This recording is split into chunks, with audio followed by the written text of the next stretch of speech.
আসসালামু আলাইকুম dear students, কি অবস্থা সবার? আজকে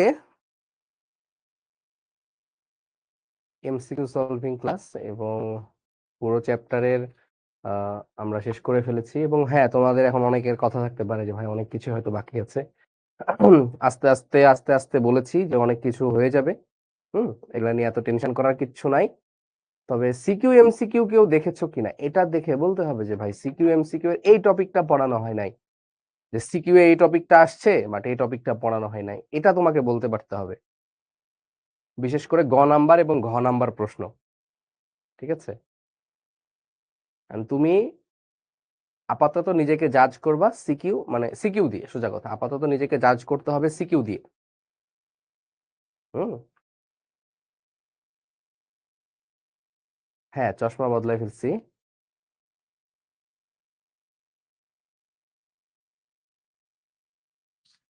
আপনার ওল্ড চশমা বেটার ছিল। না, খুব একটা না। মানে ওল্ড চশমাটা ভেঙে গেছে সোজা কথা, এবং ওই ফ্রেম গুলো অনেকদিন ইউজ করলাম। তো অনেকদিন পরে মনে হলো যে একটু প্লাস্টিক ফ্রেম ইউজ করি, তো আবারও ব্যাক করা আর কি। ওকে, সো আমাকে একটু বলো,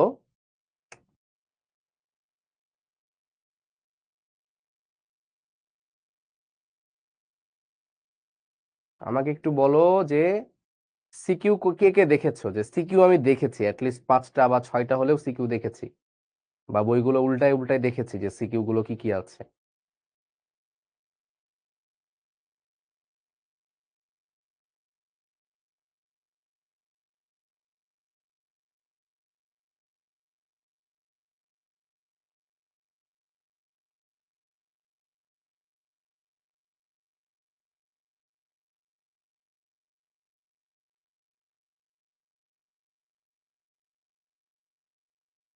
আমি দেখেছি কিন্তু করার সাহস পাচ্ছি না, তাহলে আর হবে না, মানে তোমার পড়ালেখা ছেড়ে দিতে হবে। মানে যদি দেখার পরেও এতদিনে এতগুলো ক্লাস করার পরেও যদি পড়ার সাহস না পাও, তাহলে ছেড়ে দিতে হবে। হ্যাঁ, এই যে সানজিম, সানজিম ভালো কথা বলেছে। দেখেছি ডাল্টনের আংশিক চাপ সূত্রের অঙ্ক বেশি। হ্যাঁ, এই তো এক্স্যাক্টলি, ভালো একটা কথা পেয়েছি। তারপরে আর বলো দেখি, আর কোথা থেকে অঙ্ক বেশি আছে? আর কোথা থেকে আছে বলো।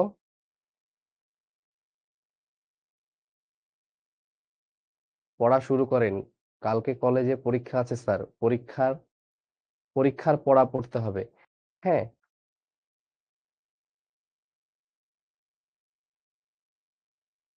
আমি সিকিউ দেখি নাই, তবে পুরো নোট খাতাটা রিভাইজ করছি। ওকে, ওকে, ওকে।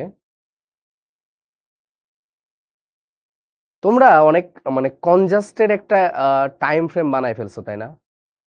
যে আমাদের সময় যেটা আমরা দেখতাম যে হচ্ছে, মানে আমার আশেপাশের ফ্রেন্ডদের কথাই বলি, যে ওরা হচ্ছে বছর শুরু হওয়ার আগে বিভিন্ন জায়গায় ভর্তি হয়ে যাইতো।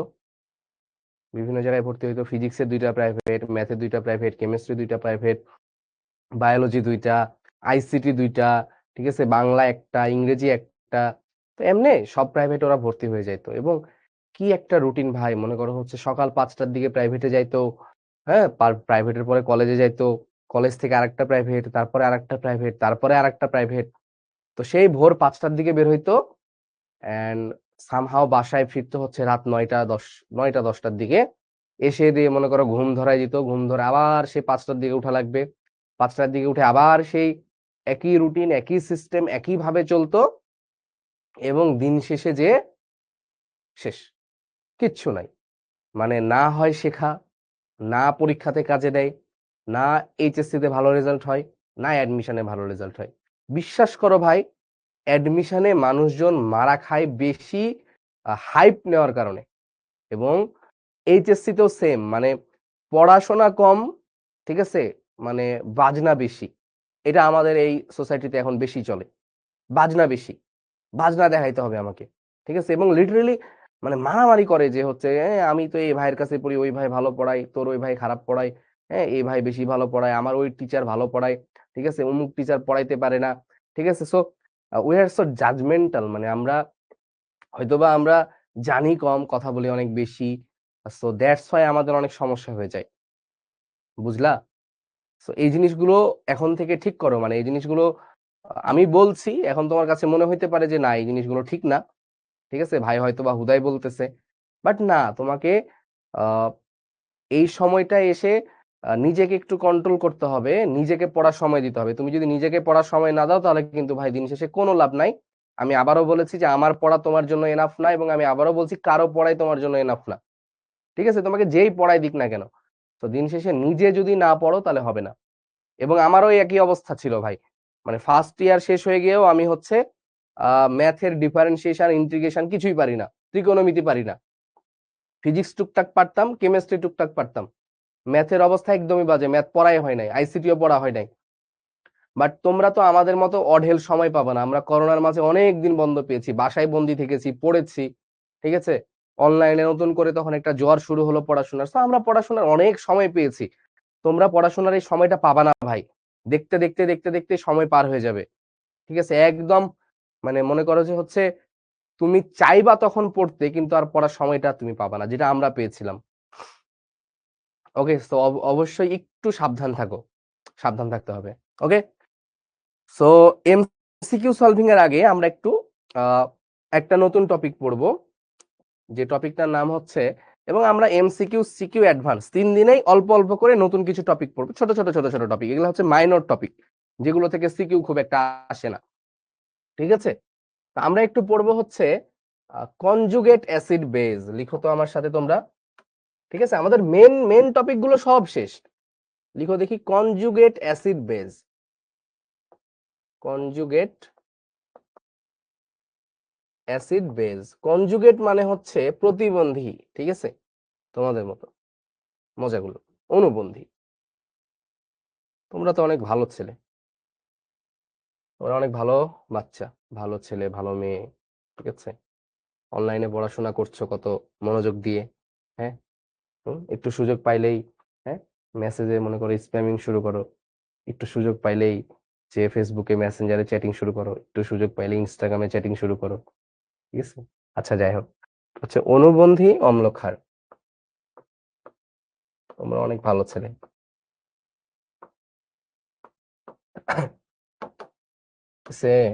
চলো, সো অনুবন্ধী অম্লক্ষার আমরা আর্হেনিয়াস অ্যাসিড, আর্হেনিয়াস ক্ষার পড়েছিলাম, আর্হেনিয়াস অ্যাসিড আর্হেনিয়াস ক্ষার, আর্হেনিয়াস অ্যাসিড আর্হেনিয়াস ক্ষার, এই দুইটা জিনিস কি ছিল বলো দেখি।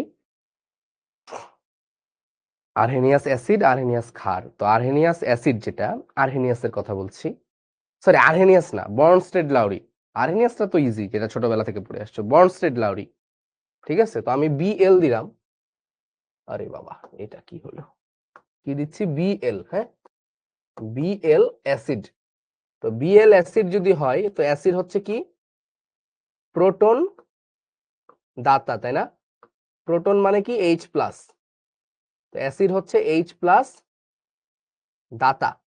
আর বেজ যেটা, বেজ কি ভাই, ক্ষার কি, ক্ষার হচ্ছে প্রোটন গ্রহিতা, প্রোটন মানে এইচ প্লাস গ্রহিতা, প্রোটন গ্রহিতা। ওকে, সো এই হচ্ছে জিনিস। তো দেখো আমি যদি একটা বিক্রিয়া তোমাকে করাই, আমি যদি একটা বিক্রিয়া তোমাকে করাই, তাহলে তুমি বুঝবা যে আসলে অনুবন্ধী অম্লক্ষার জিনিসটা কি। একবার যদি মনোযোগ দাও, একবারে তুমি পুরোটা বুঝে যাবা, আহামরি কঠিন কিছু না, অনেক কঠিন কঠিন জিনিস তোমরা পড়ে আসছো, সো এটা একদমই ইজি একটা জিনিস, ঠিক আছে, এটা একদমই ইজি একটা জিনিস, ঠিক আছে। আচ্ছা চলো তাহলে আমরা এখন লিখি আহ একটা বিক্রিয়া, NH3 plus HCl, NH3 plus HCl, ওকে। তো NH3 প্লাস HCl এই জিনিসটা, বা এখানে বলো দেখি ক্ষার কোনটা, ক্ষার কোনটা, তো এটা তো অ্যাসিড বোঝাই যাচ্ছে, এটা হচ্ছে অ্যাসিড, আর এইটা হচ্ছে বেজ, ঠিক আছে, কিভাবে বেজ সেটা পরে বোঝাচ্ছি, এইটা হচ্ছে বেজ, এটা হচ্ছে বেজ। তবে একটা জিনিস খেয়াল করো, এইখানে আছে হচ্ছে H প্লাস Cl মাইনাস, তো এই জিনিসটা যেটা করে, ওই HCl কি করবে, H প্লাস ছেড়ে দিবে, এই H প্লাস গ্রহণ করবে হচ্ছে অ্যামোনিয়া, H প্লাসটা গ্রহণ করবে অ্যামোনিয়া, তাহলে ছিল কি NH3, আর একটা H প্লাস গ্রহণ করার কারণে ও হয়ে যাবে NH4, NH3 ছিল, একটা গ্রহণ করে NH4, আর যেহেতু H প্লাস ছিল তাহলে ওভারঅল আমার যৌগটা হয়ে যাবে প্লাস, যোগ আরেকটা কি পড়ে থাকবে বলতো ভাই, Cl minus. So this is ammonium ion, এটার নাম হচ্ছে অ্যামোনিয়াম। ঠিক আছে, এটার নাম কি বলতো, ammonium, ammonium ion, chloride ion. So এই দুইটা বিক্রিয়া করে এই দুইটা জিনিস তৈরি করলো, এই দুইটা জিনিস বিক্রিয়া করে এই দুইটা জিনিস তৈরি করলো। NH3 প্লাস HCl, এই H প্লাস এখানে চলে আসলো, হয়ে গেল NH4 প্লাস যোগ Cl মাইনাস। ঠিক আছে, তার মানে কি দেখো, তার মানে এই যে দেখো, ও অ্যাসিড ও প্রোটন দ্রান করলো, এটা ক্ষার ও প্রোটন গ্রহণ করলো, মিলেছে। অ্যাসিড প্রোটন দান করে দিয়েছে, H প্লাস ছেড়ে দিয়েছে, ক্ষার ও প্রোটন গ্রহণ করেছে। বোঝা গেছে? তাহলে কেন এটাকে আমি অ্যাসিড বলছি আর ক্ষার বলছি, বোঝা গেল? হ্যাঁ, তো এই হচ্ছে জিনিস, আমি কয়েকবার রিপিট করলাম, আমি আবারও বলি, এটা হচ্ছে ক্ষার, এটা হচ্ছে অ্যাসিড। অ্যাসিড কি করবে, প্রোটন দিবে, তাহলে এই যে প্রোটন দিল, এটা গ্রহণ করলো, ঠিক আছে, ও গ্রহণ করলো, তাহলে ও হচ্ছে ক্ষার, তো প্রোটন গ্রহণ করে এটা হয়ে গেল, আর ও প্রোটন ছেড়ে দিয়ে হয়ে গেল এটা। বোঝা গেল তাহলে?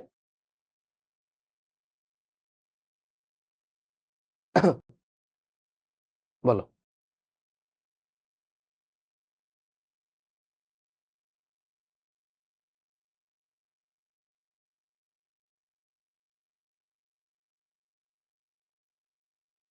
রাফসান ভাইয়া, এক প্রশ্ন করেছো, ইটস ওকে, বাট তুমি এক প্রশ্ন এতবার কেন করছো বলো তো?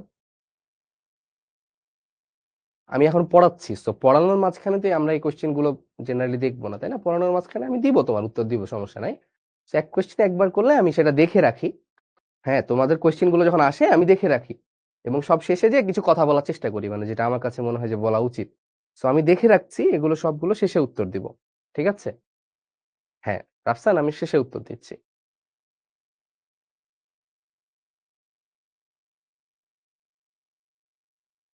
অ্যামোনিয়া প্লাস কেন হলো, অ্যামোনিয়া মানে এটা তো না বুঝার কিছু নাই ভাই। তিনটা এইচ, একটা এইচ আসলে কি হবে, এখানে এইচ প্লাস গেল, তাহলে প্লাস হবে না উপরে? আচ্ছা, তাহলে এই গেল হচ্ছে এমন। তাহলে দেখো ভাই, একটা কথা মনে রাখো, দেখো দেখো দেখো, বেস থেকে, ক্ষার থেকে তৈরি হয়েছে কোনটা, এইটা, আর অ্যাসিড থেকে তৈরি হয়েছে এটা। তো যেটা আমার বেস থেকে তৈরি হবে, মানে ক্ষার থেকে তৈরি হবে, ক্ষার থেকে যেটা তৈরি হবে সেটাকে আমরা বলবো হচ্ছে, বেস থেকে তৈরি হবে কনজুগেট অ্যাসিড, বেস থেকে তৈরি হবে কনজুগেট অ্যাসিড, বা কি, প্রতিবন্ধী অ্যাসিড, বা প্রতিবন্ধী অম্ল, বা অনুবন্ধী অম্ল, অনুবন্ধী অম্ল। তার মানে বেজ, এই বেজটা H প্লাস গ্রহণ করলো, হয়ে গেল NH4 প্লাস, তারপরে যেটা গ্রহণ করলো সেটা হচ্ছে আমার অনুবন্ধী অম্ল, সেটা হচ্ছে আমার অনুবন্ধী অম্ল। ঠিক আছে, এরপরে, এরপরে এই যে অ্যাসিড, অ্যাসিড তো H প্লাস ছেড়ে দিয়েছে, ছেড়ে দেওয়ার পরে শুধু Cl মাইনাস আছে। অ্যাসিড H প্লাস ছেড়ে দেওয়ার পরে যেটা বাকি থাকে সেটার নাম হচ্ছে, যেহেতু অ্যাসিড তাহলে তার নাম হবে অনুবন্ধী ক্ষার, তাহলে এটা হচ্ছে আমার কনজুগেট বেজ, বা অনুবন্ধী ক্ষার, অনুবন্ধী ক্ষার। তাহলে বেজ থেকে যেটা আসবে, ক্ষার থেকে যেটা আসবে সেটা হচ্ছে অনুবন্ধী অম্ল, আর অ্যাসিড থেকে যেটা আসবে সেটা হচ্ছে অনুবন্ধী ক্ষার। This is the main thing. ঠিক আছে, বিপরীতটা হবে। এখন কথা হচ্ছে যে বিপরীত কেন হবে, এটাকে অনুবন্ধী অম্ল, এটাকে অনুবন্ধী ক্ষার কেন বলছি ভাইয়া?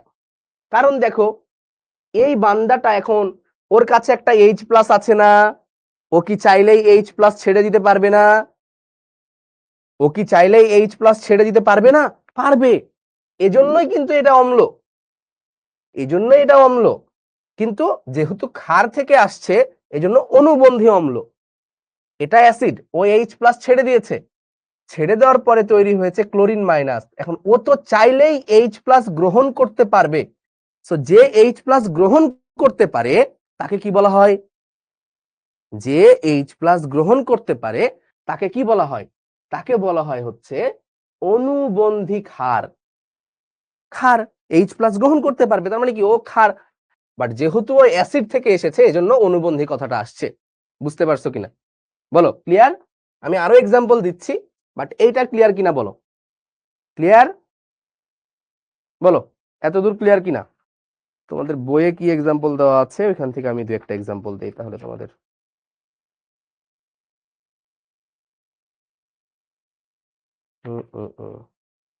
বইটা যে কিভাবে লিখে কেমনে যে সাজায় আল্লাহই জানে, কি একটা অবস্থা বইয়ের, বলো দেখি।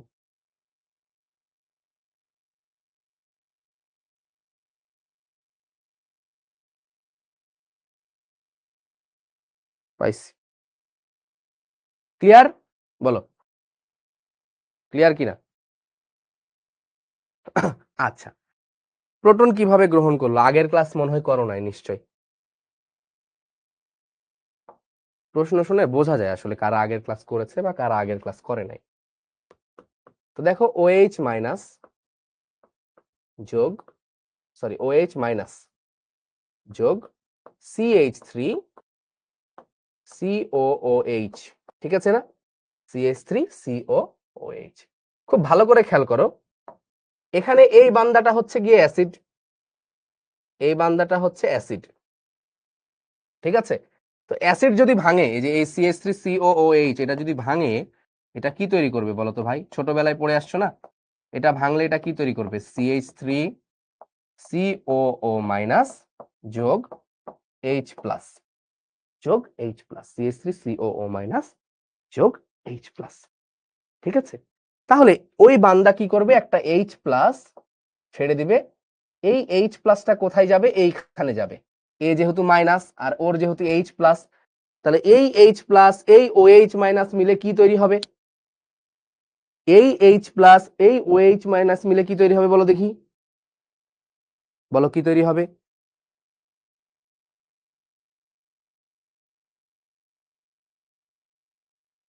পানি তৈরি হবে, এক্স্যাক্টলি। তাহলে তৈরি হবে পানি, H2O। এবং সাথে কি তৈরি হবে বলো দেখি? সাথে তৈরি হবে এই H প্লাস তো ওখানে চলে গেছে, তাহলে বাকি থাকে আমার এতটুকু শুধু, তাহলে CH3 COO মাইনাস। তাহলে দেখো ও প্রোটন ত্যাগ করেছে, H প্লাস ত্যাগ করেছে, তাহলে ও অ্যাসিড। প্রোটন ছেড়ে দিলে H প্লাস মানেই প্রোটন, কেন এটা আগের দিন বলেছি। তাহলে ও যেহেতু H প্লাস ছেড়ে দিয়েছে, তাহলে ও অ্যাসিড। তাহলে এখানে আমার ক্ষার কে? ক্ষার কে? ক্ষার। বেজ এখানে কে বলো? বেজ এখানে কোনটা? ক্ষার এখানে কোনটা বলো? ক্ষার এখানে কোনটা?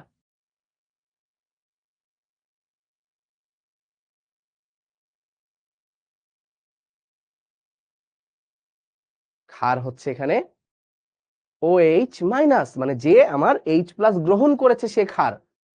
যে H প্লাস গ্রহণ করেছে সে হচ্ছে ক্ষার। এই যে ও H প্লাস গ্রহণ করেছে, এই যে একটা H প্লাস এখান থেকে এসে ও গ্রহণ করেছে, তাহলে ও হচ্ছে আমার বেজ।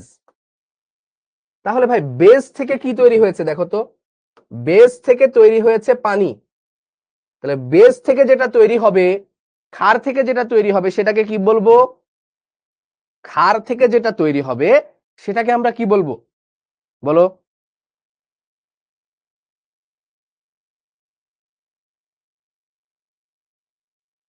একটা পরমাণু কিভাবে প্রোটন গ্রহণ করবে? আপনি তো বলেছিলেন প্রোটন যুক্ত করা যায় না। আরে বাবা, তুমি যে প্রোটনের কথা বলছো এটা হচ্ছে নিউক্লিয়াসের মধ্যে প্রোটন, আর আমি যে কথাটা বলছি এটা হচ্ছে H প্লাস হিসেবে প্রোটন। এই দুইটার মধ্যে ডিফারেন্সিয়েটটা তোমাকে করতে পারতে হবে, ঠিক আছে? তোমরা না মানে ওভার থিঙ্ক করতে করতে কেমন জানি হয়ে যাও। আমি বলেছিলাম যে এইখানে তোমার দুইটা প্রোটন আছে, এইখানে তুমি আরেকটা প্রোটন যুক্ত করতে পারবা না, কিন্তু তোমার এখানে H প্লাস, মনে করো ভাই কয়টা প্রোটন আছে এখানে? অক্সিজেন আছে আলাদা, হাইড্রোজেন আছে আলাদা, আরেকটা হাইড্রোজেন যুক্ত হয়েছে, তুমি আরেকটা মৌল যুক্ত করেছো, আরেকটা মৌল হিসেবে তুমি প্রোটন বলছো এটাকে। কাকে প্রোটন বলছি, কেন প্রোটন বলছি সেটা তো বুঝতে হবে ভাই। মানে তোমাকে আমি কালকে দেখাই দিলাম যে ভাই এই প্রোটনটা কি, H প্লাস, ঠিক আছে? সো একটু একটু থিঙ্ক করার চেষ্টা করো না কেন তো বলো তো? মানে একটু মানে থিঙ্ক করার চেষ্টা করো, একটু সময় দাও, একটু বোঝার চেষ্টা করো, ঠিক আছে? যে ওই প্রোটনটা হচ্ছে একটা জাস্ট একটা particle, and this proton is a H plus, মানে হাইড্রোজেন থেকে একটা কি করেছিলাম, ইলেকট্রন বাদ দিয়ে আমি প্রোটন পাচ্ছিলাম, আমি লিখে দেখিয়েছি। সো বেস থেকে যেটা পাবো সেটা হচ্ছে আমার অনুবন্ধী অম্ল বা কনজুগেট অ্যাসিড, অনুবন্ধী অম্ল। আর অ্যাসিড থেকে যেটা পাবো সেটাকে আমরা কি বলবো বলো দেখি? অনুবন্ধী ক্ষার, অনুবন্ধী ক্ষার। আচ্ছা বলো দেখি একটা প্রশ্ন, H2SO4 সালফিউরিক অ্যাসিডের অনুবন্ধী ক্ষার লিখো, ক্ষারের সংকেত লিখো, ক্ষারের সংকেত লিখো।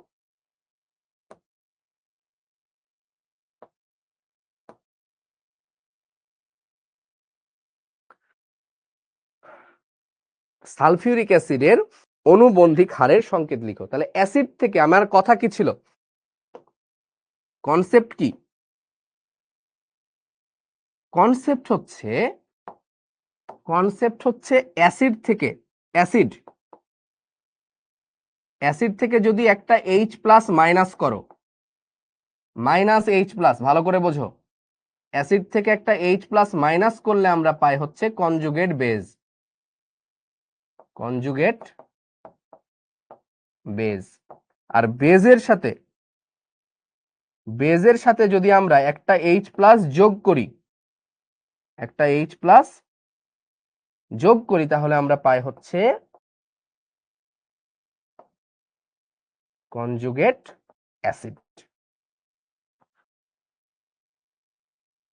তাহলে H2SO4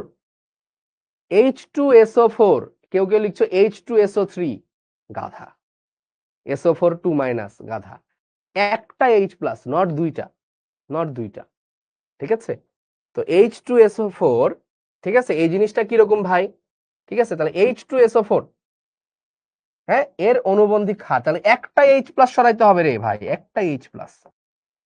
খালি ওভার টেনশন করো, খালি মনে হয় যে কখন না কি হয়ে যায়, ঠিক আছে? মানে নিয়ম তোমরা কেন জানি নিতে পারো না, তোমাদের মনে হয় যে নিয়ম মেনে করলে মনে হয় ভুল হবে, তোমাদের মনে হয় নিয়ম মেনে করলেই মনে হয় ভুল হবে, বাট নিয়ম মেনেই করো, ঠিক আছে? তোমরা চাও সবসময় নিয়মের বাইরে যাইতে, মানে যেটা ভাল লাগে তোমাদের কাছে দেখে ওইটা তোমরা বসাই দাও, রুলস ফলো করতে হবে, ঠিক আছে?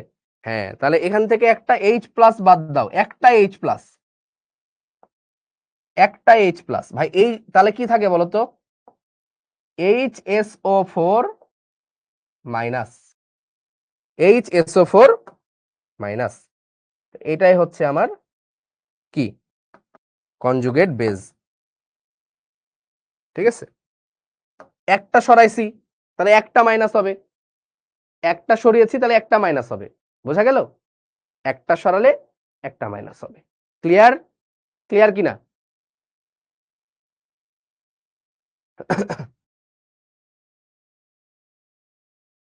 আচ্ছা, এই যে আমি এটাই বলতেছিলাম, কিন্তু মনে মনে, মনে মনে বললে হবে? হ্যাঁ, আমরা সব জায়গায় না এরকম মনে মনে করে থেকে যাই, যে কারণে আমরা সোসাইটিতে কখনো রেসপেক্ট পাই না, আমরা সোসাইটিতে হয়তো বা নিজেদের যে অ্যাবিলিটি, সেই অ্যাবিলিটিটা দেখাইতে পারি না।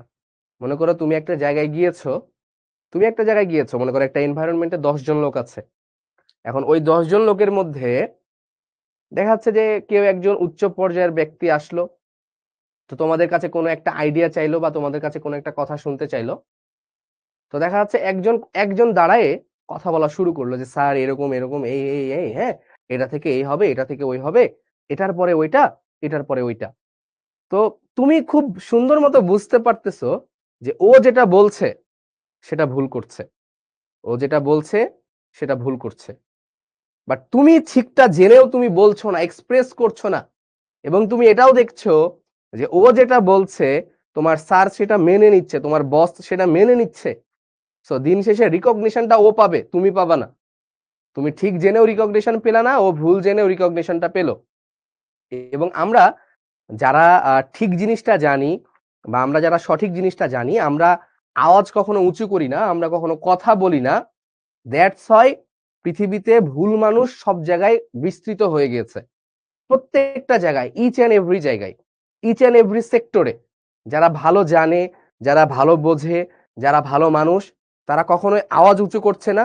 দ্যাটস ওয়াই যারা কম জানে, ঠিক আছে, যারা কোনো কিছু জানে না বা যারা খারাপ মানুষ, তারা সব জায়গায় বিস্তৃতি লাভ করছে। সো এটা আমাদেরকে মাথায় রাখতে হবে, এবং এটা আমি তোমাদেরকে ডেলিভার করলাম, এটা তোমরা তোমাদের ফিউচার জেনারেশনকে ডেলিভার করতে হবে, যে যারা জানো, যারা ভালো মানুষ, ঠিক আছে, যারা বোঝো, তাদেরকে যে কোনো জায়গায় কথা বলার এবিলিটি বাড়াইতে হবে। ঠিক আছে, ওকে। সো আরেকটা প্রশ্ন দিচ্ছি। আচ্ছা দেখো, এটা দেখো, এইচ, এই বোর্ডটা একটু খারাপ, মানে আমি দেখা যাচ্ছে যে এখানে লিখি তো কোথায় যে লিখা শুরু করে আমি বুঝি না। H2SO4, H2SO4 sulphuric acid. তো এখান থেকে যদি একটা H প্লাস সরানো হয়, একটা H প্লাস সরানো হলে ও হয়ে যাবে HSO4 মাইনাস। এখান থেকে যদি আরেকটা H প্লাস সরানো হয়, মানে minus H plus, minus H plus, minus H plus. একটা সরানো হলে হইলো HSO4 মাইনাস, আরেকটা সরানো হইলে কি হবে? SO4 2 minus, SO4 2 minus. বোঝা গেল? তার মানে দেখো ভাই, এটা ছিল অ্যাসিড, এটা ছিল অ্যাসিড, ও প্রোটন দান করলো, ও প্রোটন যখন দান করলো তখন এই অ্যাসিডের জন্য ও হয়ে গেল CB. What is CB? Conjugate base. CB মানে হচ্ছে কনজুগেট বেজ। একটু পরে আবার কেউ কেউ এসে হঠাৎ করে নতুন ক্লাসে ঢুকে জিজ্ঞেস করবে, হ্যাঁ, যে সিবি কি। একজন বলছে যে 2 মাইনাস কেন ভাই? একটা হাইড্রোজেন বার হইলে একটা মাইনাস, দুইটা বের হইলে দুইটা মাইনাস তৈরি হবে। তাহলে একটা যখন বের হলো একটা মাইনাস, এবার আরেকটা বের হয়ে গেল, তাহলে কি হবে? আরেকটা মাইনাস আসবে না? আসবে।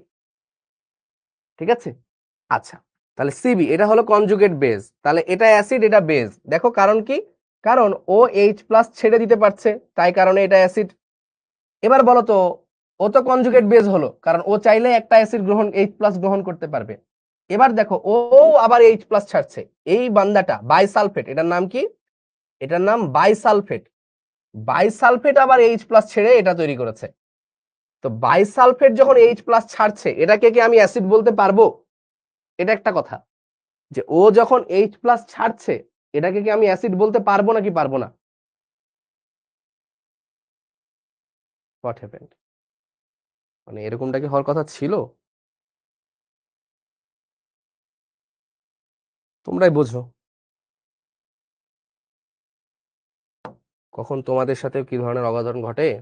আমি আমি বলে তো আমার সাথে কিছু হচ্ছে না, তোমাদের সাথে যে কোনো সময়ই কাজটা হইতে পারে। ঠিক আছে, সো অ্যাটলিস্ট আমার ক্লাসটা করার সময় একটু সাবধানতা অবলম্বন করতে পারো।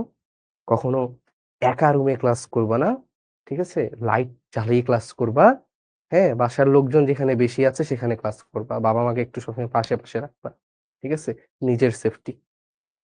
যাই হোক, তো যাই হোক, তাহলে দেখো, ও হচ্ছে কনজুগেট বেজ, ও আবার এইচ প্লাস ছেড়ে দিয়েছে, তাহলে একেও কিন্তু আমি আবার অ্যাসিডও বলতে পারি। সো একে কিন্তু আমি অ্যাসিডও বলতে পারি। আবার এ যেহেতু অ্যাসিড, ও এইচ প্লাস ছেড়ে দিয়েছে, তাহলে এই অ্যাসিডের জন্য এটা হচ্ছে কনজুগেট বেজ। তাহলে কনজুগেট বেজ অফ কার, কার বেজ এটা? CB of conjugate base of HSO4 minus. মানে এটার জন্য এটা কনজুগেট বেজ, আর এটা কার জন্য কনজুগেট বেজ? এটা হচ্ছে কনজুগেট বেজ অফ H2SO4। তার মানে কনজুগেট বেজ হইতে গেলে একটা পার্টিকুলার অ্যাসিডের হইতে হবে। এই এটার জন্য, মানে এটা কনজুগেট বেস কার জন্য? এর জন্য। এটা কনজুগেট বেস কার জন্য? এর জন্য। আবার এ দেখো এইচ প্লাস ছাড়লো, তাহলে ও তো অ্যাসিড, ও এইচ প্লাস ছাড়তে পারছে, তাহলে ও কিন্তু অ্যাসিড। আচ্ছা, ও কি আর অ্যাসিড হতে পারবে? মানে ওকে, ও তো কনজুগেট বেস হয়ে গিয়েছে, ওকে কি আর অ্যাসিড বলা যাবে? বলো দেখি, ওকে কি আর আমরা অ্যাসিড বলতে পারবো? বলো বলো বলো।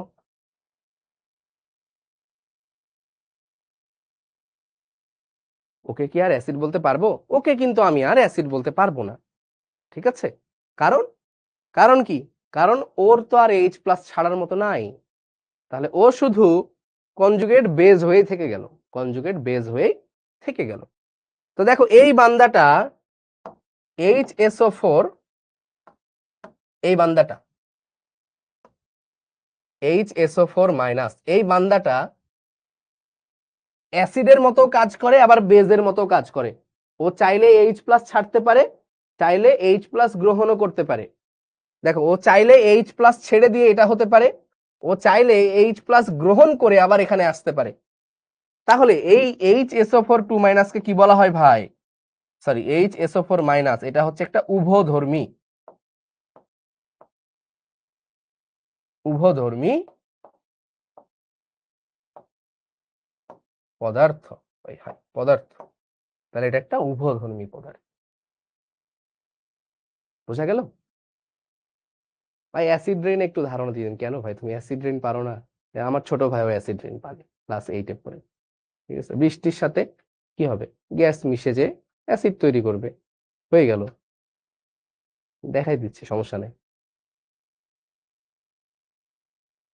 ক্লিয়ার? বোঝা গেল?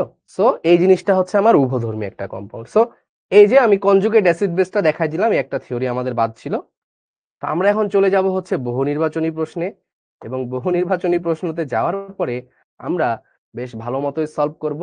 আমরা কোনো পোল দিব না, আমি কোনো পোল দিব না, পোল দিলে সময় নষ্ট হয়, পোল দিলে সময় নষ্ট হয়। তো তোমরা জাস্ট এখন উত্তরগুলো বলা শুরু করবা, ঠিক আছে? সো আমরা সরাসরি এমসিকিউ চলে যাচ্ছি। অ্যাসিড বৃষ্টি বা সিএফসি বা নাইট্রোজেন ফিক্সেশন দেখাই দিব, কোনো সমস্যা নাই, নো টেনশন।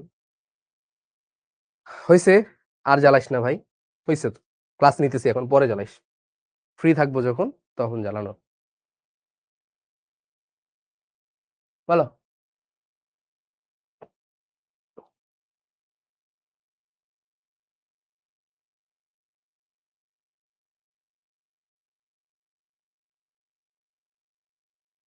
আচ্ছা, তোমরা বলছো ঘ, নাকি একজনই বারবার ঘ বলছো? আমি একজনেরই ঘ দেখতে পাচ্ছি। আচ্ছা, এই একজন বারবার উত্তর দিও না, ঠিক আছে? আচ্ছা, 100 ডিগ্রি সেলসিয়াস তাপমাত্রায় এত এটিএম চাপে কার্বন ডাই অক্সাইডের ঘনত্ব কত? তো আমাদের মনে আছে আমরা ঘনত্বের সূত্র কিভাবে এনেছিলাম? যে পিভি ইকুয়াল ছিল হচ্ছে এনআরটি। এনআরটি, এখান থেকে আমরা বলেছিলাম পিভি ইকুয়াল টু এন মানে হচ্ছে W/M, আর টি। এখান থেকে আমি বলেছিলাম যে এই এমটাকে এই পাশে নিয়ে আসো, পিএম ইকুয়াল W/V আর টি। এই W/V এটাই তো হচ্ছে ঘনত্ব। তাহলে পিএম ইকুয়াল ডি আর টি বা রো আর টি, যেটাই বলো না কেন, রো আর টি। তাহলে rho equal PM divided by R T, PM divided by R T. তাহলে পি কত ভাই? পি হচ্ছে এত এটিএম, 2.05। এম কত? কোন গ্যাস? কার্বন ডাই অক্সাইড গ্যাস। তাহলে এম অফ কার্বন ডাই অক্সাইড কত ভাই? এম অফ কার্বন ডাই অক্সাইড হচ্ছে 44। তাহলে 44 ডিভাইডেড বাই আর কত? 0.0821 ইন্টু টেম্পারেচার কত? 100 ডিগ্রি সেলসিয়াস, মানে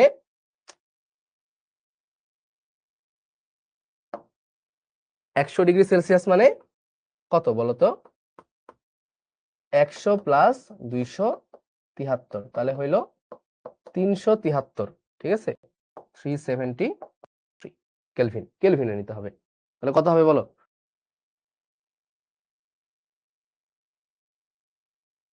এই যে একজন বলছে অবাধ্য জিন কেন সাথে রাখেন? হ্যাঁ, এটা রাখা যাবে না, ব্যবস্থা নিতে হবে আজকে কালকের মধ্যেই। 05 ইন্টু 44 ইন্টু 0.0821 ইন্টু 373, 2.945, হ্যাঁ, 2.945 গ্রাম পার লিটার, গ্রাম পার লিটার। আচ্ছা দেখো, যেহেতু পি এর মানটা আমার এটিএম এ নিয়েছি, তাহলে আমার আয়তনের মান অবশ্যই লিটারে, বাট যেহেতু এখানে আয়তন নাই, সো আয়তনটা ধরে নিচ্ছি লিটারেই থাকবে, এবং আর এর মানটা আমরা এটা নিব যেহেতু এটিএম এ নিয়েছি।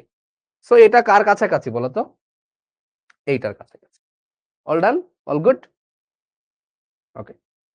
তো দেখো কত সুন্দর সুন্দর সহজ সহজ কোশ্চেন, আমার পড়ানোর বাইরে কিছু পাবা না। সো তোমাকে এটা আমি তোমাকে বিশ্বাস দিচ্ছি, এটা তোমাকে আমি বিশ্বাস দিচ্ছি যে তুমি পারবা, এবং তোমাকে এটা বিশ্বাস করতে হবে যে তুমি পারবা। এবং তুমি যদি না পারো, তাহলে সেটা আমার ব্যর্থতা, তোমার ব্যর্থতা, দুজনেরই ব্যর্থতা, কখনো আমার ব্যর্থতা নয়, ঠিক আছে? ওকে, চলো। এই যে এখন আবার চেঞ্জ হয় না, দেখছো কি একটা অবস্থা।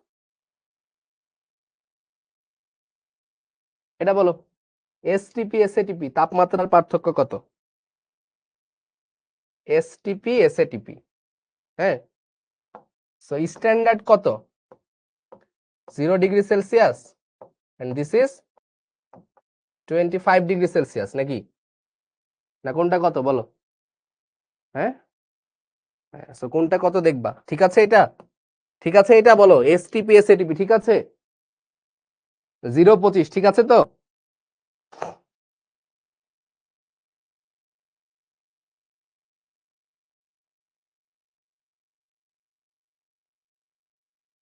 হুম, 0-25 ঠিক আছে।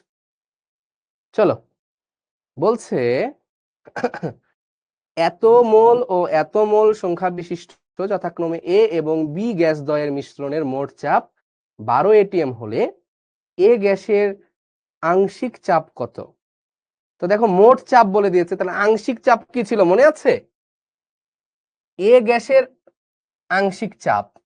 তো দেখো ভাই জিনিসটা এরকম যে এইখানে তোমার একটা পাত্র আছে, এই পাত্রের মধ্যে তোমার আছে হচ্ছে ভাই 20 মোল অফ এ, আর তোমার কাছে আছে 30 মোল অফ কি বি, এবং এই পাত্রের যে টোটাল প্রেসার পি টোটাল সেটা কত ভাই? পি টোটালটা হচ্ছে 12 এটিএম, এবং তোমার কাছে চেয়েছে এর আংশিক চাপ। সো এই জিনিসগুলো খুব ইজি, তাই না? সো আমরা থিওরিতে অবশ্যই পড়ে আসছি, এটা তোমাদের মনে থাকার কথা, বা যারা পারো না তারা দেখো যে আংশিক চাপ এই জিনিসটা হচ্ছে এক্স এ ইন্টু হচ্ছে পি টোটাল। সো ভাই what is x A? X এটা এখানে মিল করি হচ্ছে মোল ভগ্নাংশ। মোল ভগ্নাংশ, মোল ভগ্নাংশ কি? মোল ভগ্নাংশ হচ্ছে নিজের মোল ডিভাইডেড বাই মোট মোল, নিজের মোল ডিভাইডেড বাই মোট মোল। তাহলে ভাই নিজের মোল মানে কি? এন এ, মোট mole n total into P total. তাহলে এন এ কত ভাই? এন এ দেখো 20 মোল, তাহলে 20 ডিভাইডেড বাই টোটাল মোল কত ভাই? 20 যোগ 30 50 ইন্টু আমার টোটাল প্রেসার কত? ওই যে দেওয়া আছে মোট চাপ 12 এটিএম, তাই না? তাহলে এই হচ্ছে জিনিস, তো 12 240 ডিভাইডেড বাই 50, তো 0 0 কাটলো, এটা এটা কাটলে অলমোস্ট 5 এর থেকে একটু কম আসবে। সো আমি এটা দেখতে পাচ্ছি 4.8। সো এটা মুখে মুখে ক্যালকুলেট করতে পারো, 5 5 এ 25, সো 5 এর থেকে অল্প একটু কম হবে, সো 4.8 এটিএম। সো আশা করি তোমরা এটা বুঝতে পারছো। ওকে, সো জিনিসগুলো এরকমই ইজি, এবং এটা তোমার কাছে এ চাইতে পারতো, বি এর চাইতে পারতো, এখানে মোলের জায়গায় গ্রাম দিয়ে দিতে পারতো, পারা যাবে। ক্লিয়ার? বলো ক্লিয়ার কিনা?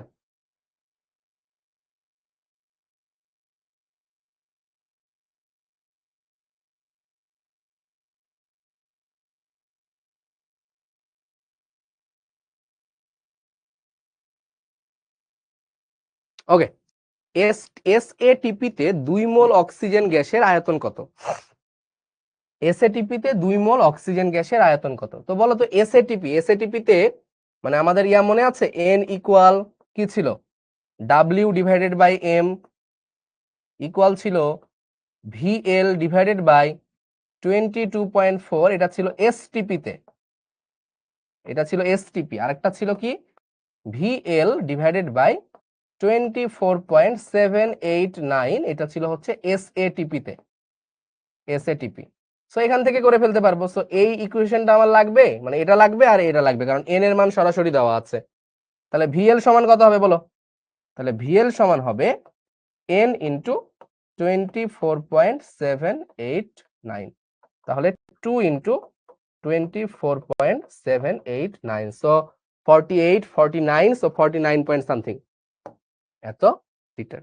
সো অক্সিজেন গ্যাস বলুক বা অন্য কোনো গ্যাস বলুক, এটা ডাজন্ট ম্যাটার, মানে এটা আমার খুব একটা মাইনে রাখে না। ওকে, সো ক্লিয়ার তাহলে এটা। আর এসএটিপি বললে 22.4 দিয়ে গুণ করতাম, তাই না? আচ্ছা, তারপরে যাই আমরা। সো দেখো এগুলো কিন্তু, ও এগুলোই আবার দেখবা দিন শেষে তোমার কোনো না কোনো ভার্সিটি কোশ্চিন আসছে, এগুলোই দেখবা কোনো না কোনো ভার্সিটি কোশ্চিনে আসছে। ঠিক আছে, আচ্ছা,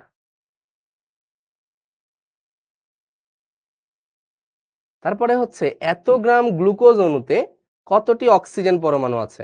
সো এটাও খুবই ইজি কোশ্চেন, এবং এগুলোও দেখো বোর্ড কোশ্চেন প্লাস এগুলোই কিন্তু কোনো না কোনো ভার্সিটি কোশ্চেনে আসে। এবং মনে হয় তোমার এগুলা 9-10-এও পড়ে থাকার কথা। তো দেখো গ্লুকোজ কি ভাই, গ্লুকোজ হচ্ছে C6H12O6, যেটার আমরা যদি আণবিক ভর বের করি, আণবিক ভরটা কত পাবা বলো দেখি? 6×72 প্লাস, আচ্ছা 12 হইলো, 12টা অক্সিজেনের আর এদিকে 72 হচ্ছে কার্বনের, আর 6 কে 6, 6 6 36, 96, তাই না? তাহলে 84 প্লাস 96 তো হচ্ছে 180 কি গ্রাম পার মোল। এটা হচ্ছে আমার গ্লুকোজের আণবিক ভর। এটা জানে মুখস্থ রাখতে পারো, মানে অনেকে মুখস্থ রাখে গ্লুকোজের 180 গ্রাম পার মোল। তো কি কতটি অক্সিজেন পরমাণু রয়েছে, ঠিক আছে? পরমাণু, নট অণু। সো আমাকে আগে মাথায় রাখতে হবে যে অক্সিজেন পরমাণু বলতে বোঝাচ্ছে হচ্ছে ও, আর যদি কখনো বলতো অক্সিজেন অণু তাহলে আমার হচ্ছে O2। তাহলে O2 হচ্ছে কি ভাই? O2 হচ্ছে গিয়ে অণু, আর ও হচ্ছে গিয়ে পরমাণু। এটা মাথায় রাখতে হবে। তাহলে কতটি অক্সিজেন পরমাণু রয়েছে? তো তুমি আগে এখান থেকে দেখো তো যে এখানে যতগুলো গ্লুকোজ, মানে একটা গ্লুকোজ মানে কয়টা অক্সিজেন পরমাণু বলো দেখি? নট অণু, কয়টা অক্সিজেন পরমাণু? দেখো 6টা ও আছে। তাহলে একটা গ্লুকোজ মানে 6টা অক্সিজেন পরমাণু, ঠিক আছে? সো এখন আমাকে আগে গ্লুকোজের অনুসংখ্যা আগে বের করতে হবে যে গ্লুকোজ কয়টা আছে। তাহলে একটা গ্লুকোজ মানে হচ্ছে 6টা অক্সিজেন, এক অণু গ্লুকোজ মানে 6টা অক্সিজেন পরমাণু। তাহলে চলো আমরা বের করি। আমরা জানি হচ্ছে W/M, তাই না, ইকুয়াল টু হচ্ছে N/NA। NA হচ্ছে অ্যাভোগাড্রো নাম্বার। তাহলে N কত হবে? তাহলে N হবে W কত? 1.80 ইন্টু 10⁻³ ডিভাইডেড বাই হচ্ছে 180, আর এই NA-টা এই পাশে গুণ হবে, এই NA-টা এই পাশে গুণ হওয়া মানে 6.023 ইন্টু 10⁻23। সো এটা করলে আমার কত আসে বলো তো? এটা করলে আমার আসে 1.80 ইন্টু 10⁻³ ডিভাইড বাই হচ্ছে 180 ইন্টু 6.023 ইন্টু 10⁻23। সো এটা আসে হচ্ছে 6.023 ইন্টু 10⁻18। সো তোমরা প্রথমে যে ভুলটা করবা এটা হচ্ছে 10⁻18 আর কি, ঠিক আছে? এগুলো পাওয়ার দেওয়া। সো তোমরা প্রথমে এটা দাগায় ফেলবা, আমি জানি তোমরা প্রথমে এটা জায়গায় ফেলবা, বাট এখানে আসলে তোমাকে গ্লুকোজের অনুসংখ্যা বলে নাই, তোমাকে বলেছে কতটি অক্সিজেন পরমাণু আছে। সো দেখো ভাই, একটা গ্লুকোজ মানে 6টা অক্সিজেন পরমাণু, একটা গ্লুকোজ মানে 6টা অক্সিজেন পরমাণু। তাহলে এতটি হচ্ছে গিয়ে গ্লুকোজ। তাহলে এতটি গ্লুকোজ মানে কয়টা অক্সিজেন পরমাণু হবে? একটাতে 6টা, তাহলে এতটাকে 6 দিয়ে গুণ করতে হবে। তাহলে এটাকে 6 দিয়ে গুণ দাও, 6 দিয়ে গুণ দিলে 3.61 ইন্টু 10⁻19টি কি অক্সিজেন পরমাণু। তো 3.61 into 10⁻19। So this is our right answer. বোঝা গেছে ভাই? সূত্রটা বুঝি নাই, এই সূত্রটা তো 9-10-এ পড়ে আসার কথা। 9-10-এ পড়ে না আসলেও ক্লাসের শুরুর দিকে হয়তো বা আমি পড়িয়েছিলাম, সেটাও তো করে আসার কথা, তাই না? যে W/M equal to N/NA। W হচ্ছে ভর, M হচ্ছে আণবিক ভর, N হচ্ছে অনুসংখ্যা, NA হচ্ছে অ্যাভোগাড্রো নাম্বার। এটা দেখে নিতে পারো শুরুর দিকের ক্লাসে। ওকে চলো, এটা জলীয় দ্রবণে পানির মোল ভগ্নাংশ কত? সো এটা দেখে আসলে ঘাবড়ানোর কিছু নাই। হ্যাঁ, এটা দেখে তোমরা অনেকে আবার ঘনমাত্রা টনমাত্রার দিকে চলে যেতে পারো। তোমরা 10% এর ঘনমাত্রা বের করার খুব একটা শর্টকাট ফর্মুলা জানো, 10x/m। তো এটাতে তোমার যাওয়ার দরকার নাই। যে কোনো জিনিস 10% সোডিয়াম কার্বনেট, তার মানে তোমাকে বুঝতে হবে এখানে যে দ্রবণটা আছে এই দ্রবণের মধ্যে W/W মানে এটাও গ্রাম এটাও গ্রাম। তো 10% মানে হচ্ছে 100 গ্রামের মধ্যে 10 গ্রাম হচ্ছে সোডিয়াম কার্বনেট Na2CO3। তাহলে 90 গ্রাম কি হবে? তাহলে 90 গ্রাম হচ্ছে ভাই পানি, এজন্য 10%, এই জন্য হচ্ছে 10%। 100 গ্রামের মধ্যে মানে 100 গ্রাম দ্রবণের মধ্যে 10 গ্রাম থাকবে সোডিয়াম কার্বনেট। তো তোমার দ্রবণ 100 গ্রাম, 10 গ্রাম সোডিয়াম কার্বনেট, তাহলে তোমার পানি কতটুকু? পানি থাকবে হচ্ছে 90 গ্রাম। এতটুকু তো বুঝে গেছো, এতটুকু বুঝলেই তো তোমার খেলা শেষ। মোল ভগ্নাংশ কার? পানির। তার মানে হচ্ছে XA। তো XA মানে কি ভাই? XA মানে হচ্ছে নিজের মোল, মানে X অফ ওয়াটার দাও আর কি। তাহলে X অফ H2O, তাহলে হচ্ছে কি ভাই? নিজের মোল ডিভাইডেড বাই মোট মোল। তো মোট মোল কত ভাই? মোট মোল হচ্ছে N of H2O plus N of কি সোডিয়াম কার্বনেট Na2CO3। তাহলে বলো ভাই নিজের মোল কত? হ্যাঁ, মোল মানে আমরা কি জানি W/M, W/M এটা হচ্ছে মোল সংখ্যা। তাহলে পানির মোল কত হবে? 90/18। W/M পানির আণবিক ভর হচ্ছে, M হচ্ছে কত 18, আর এটার কত 106। পানির কত 90/18 প্লাস এটা কত গ্রাম 10 গ্রাম, আণবিক ভর কত 106। করলে কত আসে? এটা করলে যত পাবা ততই, ঠিক আছে। ওকে, তো চলো আমরা করে ফেলি এটা।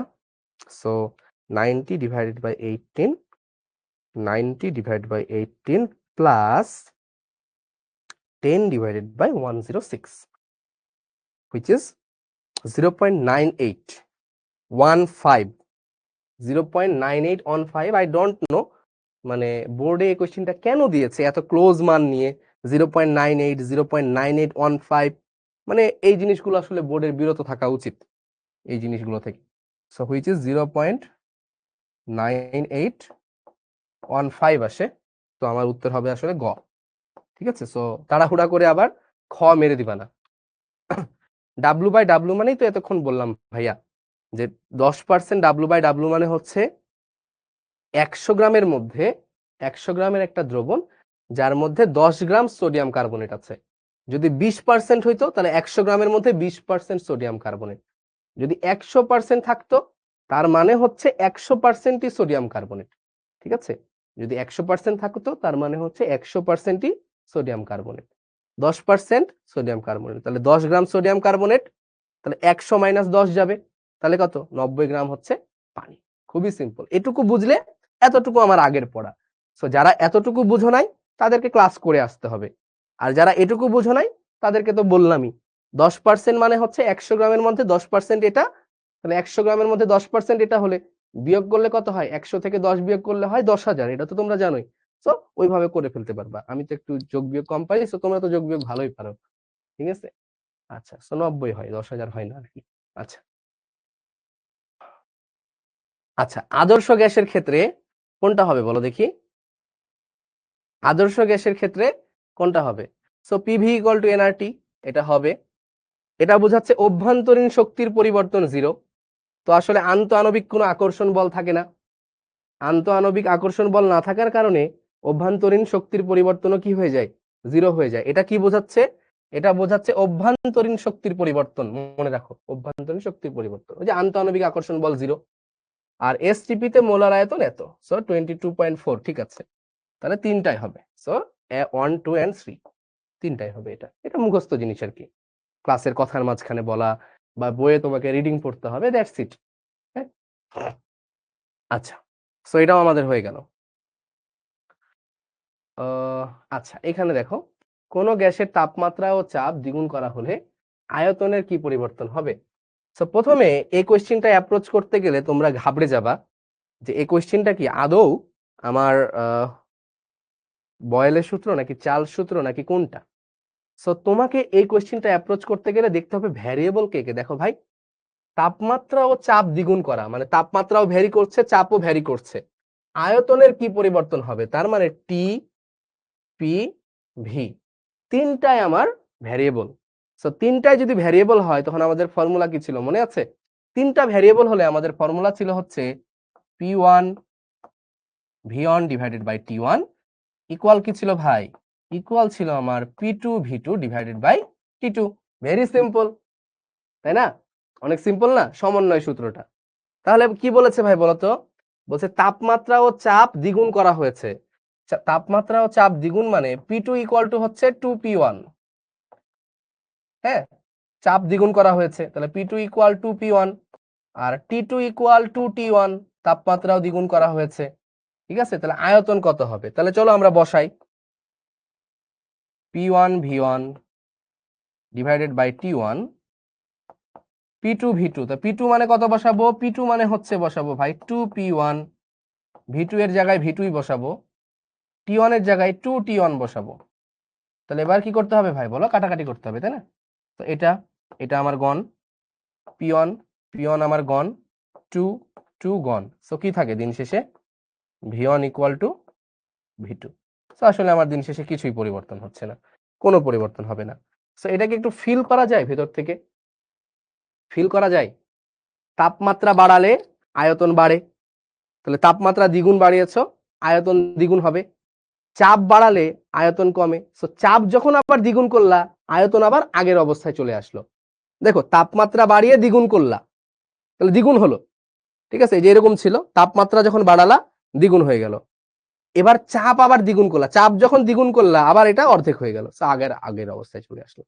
তো আসলে আয়তনের কোনো পরিবর্তন এখানে নাই, ঠিক আছে? সো ভি আমার কনস্ট্যান্ট। ক্লিয়ার? সো বেশ সুন্দর একটা কোশ্চেন, এবং এই টাইপের কোশ্চেন গুলোই বারবার বারবার আসে আর কি। ওকে, ক্লিয়ার? আশা করি ক্লিয়ার। কোনটি গ্রাহামের ব্যাপন সূত্র? হ্যাঁ, সো ওই যে বললাম যে আসলে এমসিকিউ আমি পড়াবো এক, দিবে আরেক ভাবে, মানে সেম জিনিসটাই অন্যভাবে ঘুরাই দিবে। তো গ্রাহামের ব্যাপন সূত্র কি ছিল ভাই? R1/R2 equal to root over M2/M1, তাই না? তো এটা তো আমার বাদ, এটা তো হয় না। R1M1 হবে না, এটা বাদ। আর সমানুপাতিক 1/M এটা হবে না, ঠিক আছে? এখানে 1 মিস পড়েছে, 1টা মিস গেছে আর কি, সো আমি 1টা লিখে দিই। এটা 1, এটা 2, ঠিক আছে?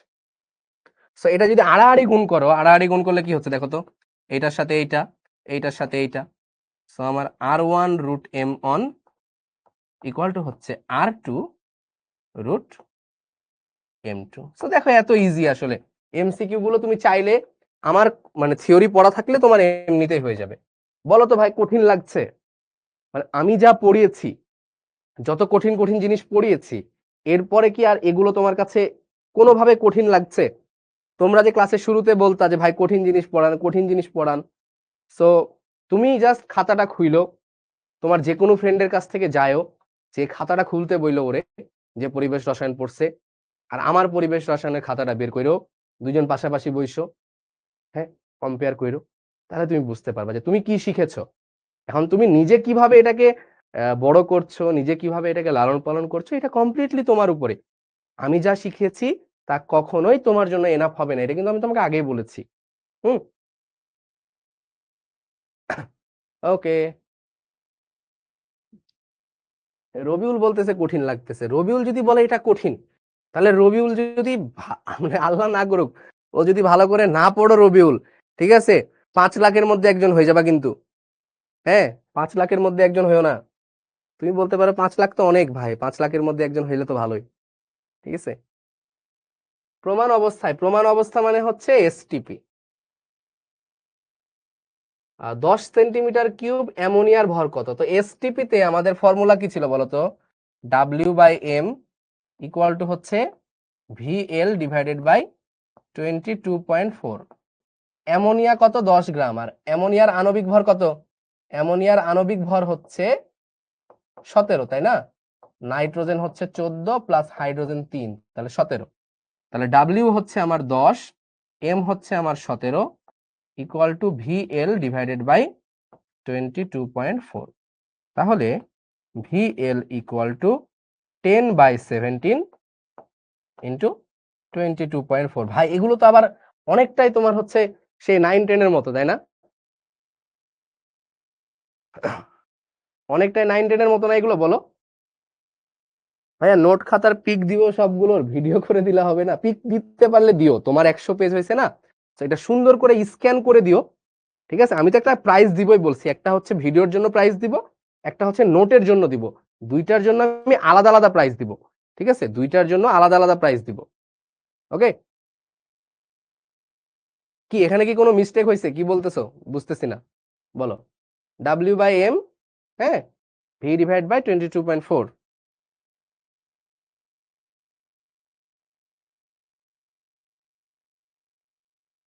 হাই হাই, ও সরি, আমি গ্রাম কেন 10 ধরেছি? এই তোমরা বলছো না কেন? একজন দুইজন খালি বলেছো ভুল হয়েছে। এটা তো সেন্টিমিটার কিউব, মানে ভি দেওয়া, ভি দেওয়া, তো ভিটা তো লিটারে, তাহলে ভি কত ভাই? ভি কত? 10 সেন্টিমিটার কিউব। মানে হচ্ছে সেন্টিমিটার কিউব মানে কি বলতো? আমি তো এটাকে ভর ধরেছি, বোকাগুলা, বলো। 10 সেন্টিমিটার কিউব, আমি বোকা সরি। সেন্টিমিটার কিউব মানে কি? মিলিলিটার। সো আমাকে লিটারে নিতে হবে, লিটারে। সো 10 সেন্টিমিটার কিউব মানে হচ্ছে 10 ml। তো 10 ml মানে হচ্ছে 10 into 10 to the power -3 litre, তাহলে এত লিটার। ঠিক আছে, তাহলে আমার লাগবে ডাব্লিউ। তো ডাব্লিউ ইকুয়াল টু ভি কত? ভি হচ্ছে 10 into 10 to the power -3 divided by 22.4। M হচ্ছে কত? 17। এই তো, আরো ইজি।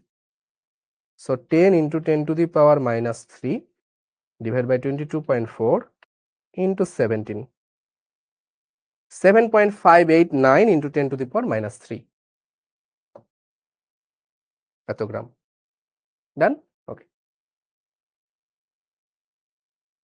ঠিক আছে, আমরা পরবর্তীতে যাই।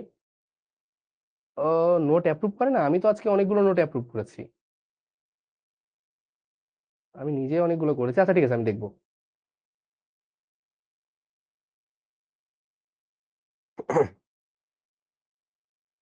নিচের কোন গ্যাসটির ব্যাপন হার সর্বাধিক? জাতীয় কোশ্চিন, ক্লাস 9-10 এই ধরনের কোশ্চিন এখন চলে আসছে। কোন গ্যাসটির ব্যাপন হার সর্বাধিক? তাহলে যার আণবিক ভর কম, মানে ব্যাপন হার মানে হচ্ছে আর সমানুপাতিক √1/√m, আণবিক ভর দিয়ে বলবা। তো যার আণবিক ভর কম, এর আণবিক ভর হচ্ছে 16, এর হচ্ছে গিয়ে 17, এর হচ্ছে 44, 32, এর হচ্ছে 64। তো এটা হবে এর ব্যাপন হার সর্বাধিক। ঠিক আছে, যার আণবিক ভর কম তার ব্যাপন হার সর্বাধিক। আচ্ছা, এত এটিএম চাপে এত তাপমাত্রার একটি গ্যাসের আয়তন এত হলে উক্ত তাপমাত্রায় দ্বিগুণ চাপে গ্যাসটির আয়তন কত হবে? এটা কোন সূত্র পড়বে দেখি? কয়জন হৃদয়বান ব্যক্তি, কয়জন জ্ঞানী ব্যক্তি বলতে পারে এটা কোন সূত্রে পড়বে? কোন সূত্রে যদি মিলাইতে না পারো সমন্বয় সূত্র মেরে দিবা, কোন সূত্রে যদি না মিলাইতে পারো সমন্বয় সূত্র মারবা। বয়েল নাকি চার্লস নাকি পিভি ইকুয়াল টু এনআরটি, এভাবে ভাবতে যাবা না কিন্তু, মানে পিভি ইকুয়াল টু এনআরটি জিনিসটা ভিন্ন। সো বয়েল নাকি চার্লস নাকি গেলুসাক এটা ভাবতে যাবা না, তুমি পিভি পিভি বাই টি মানে এটা মেরে দিবা, মানে পি1 ভি1 বাই টি1, পি2 ভি2 বাই টি2। এটা সব ক্ষেত্রে ভ্যালিড, বলেছিলাম না যে এটা সব ক্ষেত্রে ভ্যালিড। যদিও এখানে বোঝা যাচ্ছে যে তাপমাত্রা বলেছে 25°C এবং পরের ক্ষেত্রে বলেছে উক্ত তাপমাত্রায়, মানে তাপমাত্রাটা সেম। সো তাপমাত্রা যদি আমার সেম হয় তাহলে এটা কোন সূত্রে পড়ে? বয়েলের সূত্রে পড়ে। বাট আমি মনে করো এটা ধরতে পারছি না যে কোন সূত্রে পড়ে, বয়েল নাকি চার্লস। ধরতে পারা উচিত, মানে একদমই গাধা না হইলে এটা ধরতে পারা না পারার কোনো রিজন নাই। ঠিক আছে, তারপরে যদি ভুলে যাও তাহলে আমি যেভাবে বলছি সেভাবে করবা। হ্যাঁ, মানে সব সময় এটা সব ক্ষেত্রে তুমি করে ফেলতে পারবা। P one V1 by টি1, পি2 ভি2 by টি2। হ্যাঁ, আচ্ছা, খুবই ভালো কথা। ভাই দেখো পি1 কত? পি1 হচ্ছে 1.5 এটিএম, সো বসাও 1.5। ভাই ভি1 কত? ভি1 হচ্ছে এই যে দেখো এত হলে মানে 0.5 লিটার, তাহলে 0.5 লিটার। টি1 কত ভাই? হ্যাঁ, অবশ্যই আমরা কেলভিনে বসাবো, সো 298। ঠিক আছে, তুমি ভাবতে পারো যে ভাই কাটাকাটি হয়ে যাবে, কেন না? তুমি রিস্ক কেন নিবা? তুমি তো আর জানো না যে কাটাকাটি হবে কিনা, তাই না? নাও তো হইতে পারতো। আচ্ছা, তাহলে পি2 কত? পি2 বলেছে কি চাপ দ্বিগুণ চাপে, উক্ত তাপমাত্রায় দ্বিগুণ চাপে। তাহলে 1.5 এর দ্বিগুণ করলে পি2 কত হবে? পি2 হবে 3 এটিএম, তাই না?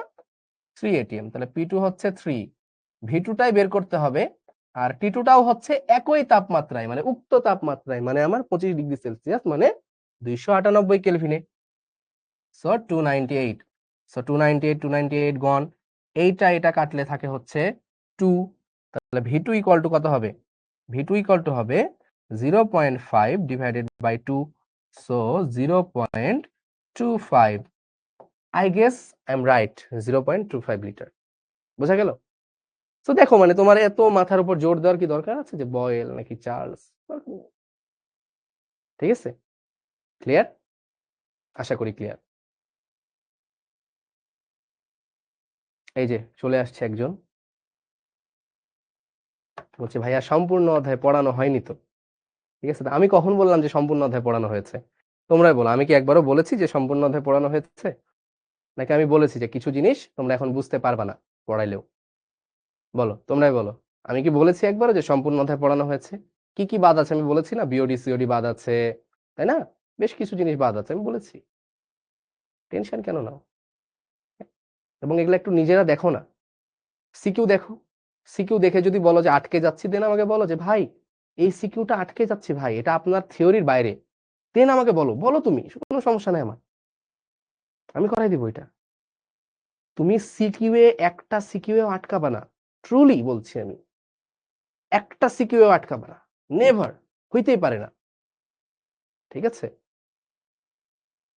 আচ্ছা, সো রেগুলার ক্লাস না করলে এগুলা কথা তো বলতেই হবে। আচ্ছা, এসএটিপি তে কোনো এটা করাবো না আর। এটা বলো, লিটার এটিএম এ আর এর মান কত? পড়িয়েছি, লিটার এটিএম এ আর এর মান কত?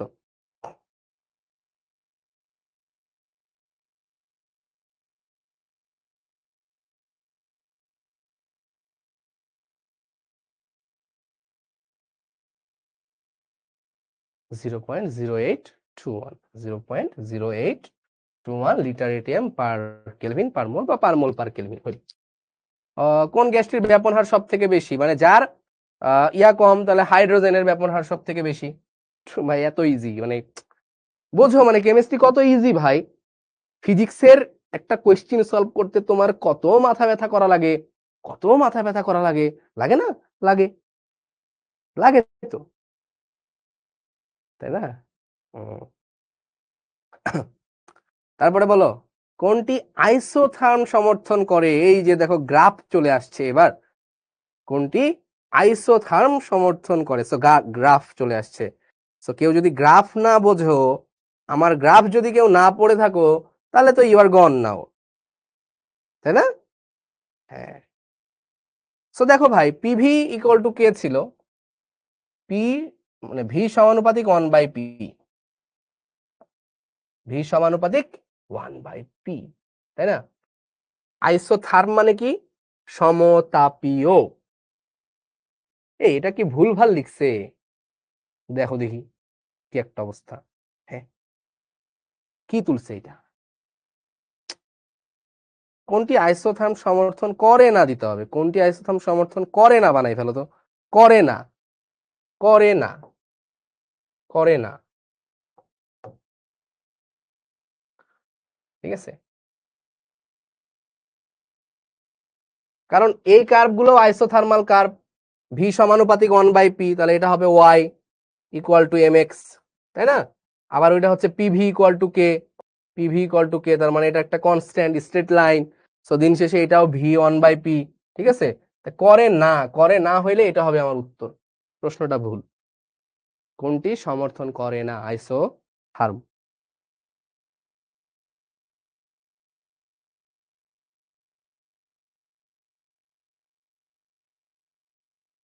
কোয়েশ্চেনটা খুব একটা যাচ্ছই হয় নাই, বা এখন এটা ভেবে দিয়েছে কিনা যে এখানে একটাই লাইন, তাহলে এটা উত্তর নিব আমি। মানে ওদের মাথায় তো অনেক সময় উল্টাপাল্টা বুদ্ধি চলে, মানে কেমনে কেমনে করে নিউক্লিয়াসের মধ্যে ইলেকট্রন রে ফেলে দেয়, ঠিক আছে? এটা কেন? এগুলার উত্তরে আমি এখন যদি বলো যে কেন, তাহলে হবে গ্রাফ কতবার ধরে গ্রাফ পড়িয়েছি, ঠিক আছে? এগুলো আইসোথার্মাল কেন? কারণ এগুলোর প্রত্যেকটা মানে বয়েল মানে হচ্ছে আমার টেম্পারেচার কনস্ট্যান্ট, বয়েল মানে আছে আমার টেম্পারেচার কনস্ট্যান্ট। বায়ুমণ্ডলে নাইট্রোজেনের আংশিক চাপ কত? সো এটা তোমার কাছে মনে হইতে পারে ভাই এটা আপনি পড়েন নাই। ভাই এটা আপনি পড়েন নাই, এটা পড়ানো লাগে? আংশিক চাপ বের করতে পারলে এমনিতে পারবা, আংশিক চাপ বের করতে পারলে এমনিতে পারবা। আচ্ছা, একটা বায়ুতে মানে এয়ারে, জেনারেলি এয়ারে কি দেওয়া ধরা হয় বলো? আমি দেখেছিলাম, ক্লাসে করিয়েছি আমি, এয়ারে কত পার্সেন্ট নাইট্রোজেন থাকে? 78% নাইট্রোজেন থাকে, 21% অক্সিজেন থাকে, আর বাকি হচ্ছে আদার্স, 0.01% আদার্স, তাই না? হ্যাঁ। তো তুমি এক কাজ করো না, তুমি আদার্স জিনিসটা বাদ দিয়ে দাও তো, মানে এটা তো খুবই খুবই কম ইফেক্টিভ, আদার্স তো অনেকগুলো গ্যাসের মিক্সচার। তো তুমি এক কাজ করো, এটাকে তুমি এভাবে ধরে নিবা, মানে খুব একটা চেঞ্জ আসবে না, যে 0.79 হচ্ছে নাইট্রোজেন, নাইট্রোজেন, আর হচ্ছে 0.21 হচ্ছে এত মোল হচ্ছে অক্সিজেন। পার্সেন্টেজ মানে তো আসলে আমি মোল হিসেবে ধরে নিলাম, ঠিক আছে, যে এত মোল নাইট্রোজেন এত মোল অক্সিজেন আছে 1 মোলের মধ্যে, মানে 1 মোল এয়ার যদি হয় তাহলে 1 মোলের মধ্যে কত, এত পার্সেন্ট এত পার্সেন্ট, তাহলে 1 মোলকে পার্সেন্ট করলে এত এত, তাহলে এবার আংশিক চাপ কত, তাহলে পি অফ এন টু, তাহলে পি অফ এন টু হবে X of N two into হবে P total. X of N two কত ভাই, এক্স অফ এন টু কত, এক্স অফ এন টু হবে N of N two divided by N of N two plus N of O two into P total. Total চাপ কত হবে, total চাপ কত হবে, এই কি কমেন্ট কই গেল, ক্লাস চলে,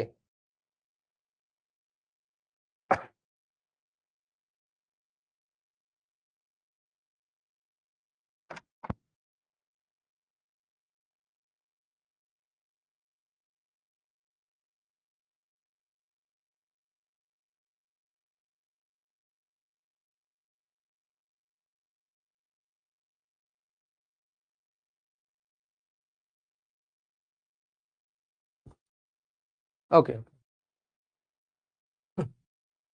তাহলে পি টোটাল হচ্ছে 1 atm বায়ুমণ্ডলীয় চাপ ভাই, বাতাসে কি থাকে, বায়ুমণ্ডলীয় চাপ থাকে। তো তোমার এখানে অনেক ডাটা হিডেন, তোমার কোনো ডাটা দেয়া যায় নাই, বলছে আংশিক চাপ বের করো, তো তুমি তো ভাবতে পারো যে হচ্ছে কি হইলো ভাই, তো সমস্যা, ঠিক আছে। তাহলে তোমার কি হবে বলো, এটা কত 0.79, তাই না, ডিভাইডেড বাই এটা কত হবে 0.79 প্লাস কত বলো, প্লাস কত 0.21 ইন্টু 1, তাহলে দিন শেষে এটাও 1 এটা 1 কাটাকাটি হয়ে যাবে, সো 0.79 থাকে। এভাবেও করতে পারো, আবার তুমি চাইলে 78% ধরে করলে 0.78 আসবে, সো বুঝতে পারছো, মানে এটাই উত্তর, ওই 0.78 0.79, টুকিটাকি কম বেশি। সো রিটেনে দিলে তুমি এভাবেই করতে পারো, কোনো সমস্যা নাই, কোনো সমস্যা নাই। বাট ওইভাবে করতে দিলে অক্সিজেনেরটা বের করতে যেয়ে একটু সমস্যা হয়ে যেতে পারে, ঠিক আছে, যাই হোক প্যারা নাই, চিল। ওকে, পরবর্তীটাতে গেলাম, কোন দর ব্যাপন হার সমান যাদের আণবিক ভর সমান, 12 × 24 আর 4 × 28, নাইট্রোজেন 28, এটা এদের ব্যাপন হার সমান, বাচ্চাকালের কোশ্চেন, বাচ্চাকালের কোশ্চেন, ঠিক আছে না। হ্যাঁ, এ পি টোটাল অন হইলো কিভাবে ভাই, বাতাসে কি আছে, নাইট্রোজেন, বাতাসে আছে কি অক্সিজেন, বাতাসের চাপ কত, বাতাসের চাপ বায়ুমণ্ডলীয় চাপ হচ্ছে 1 atm, গাধা বলদ গান্ডু।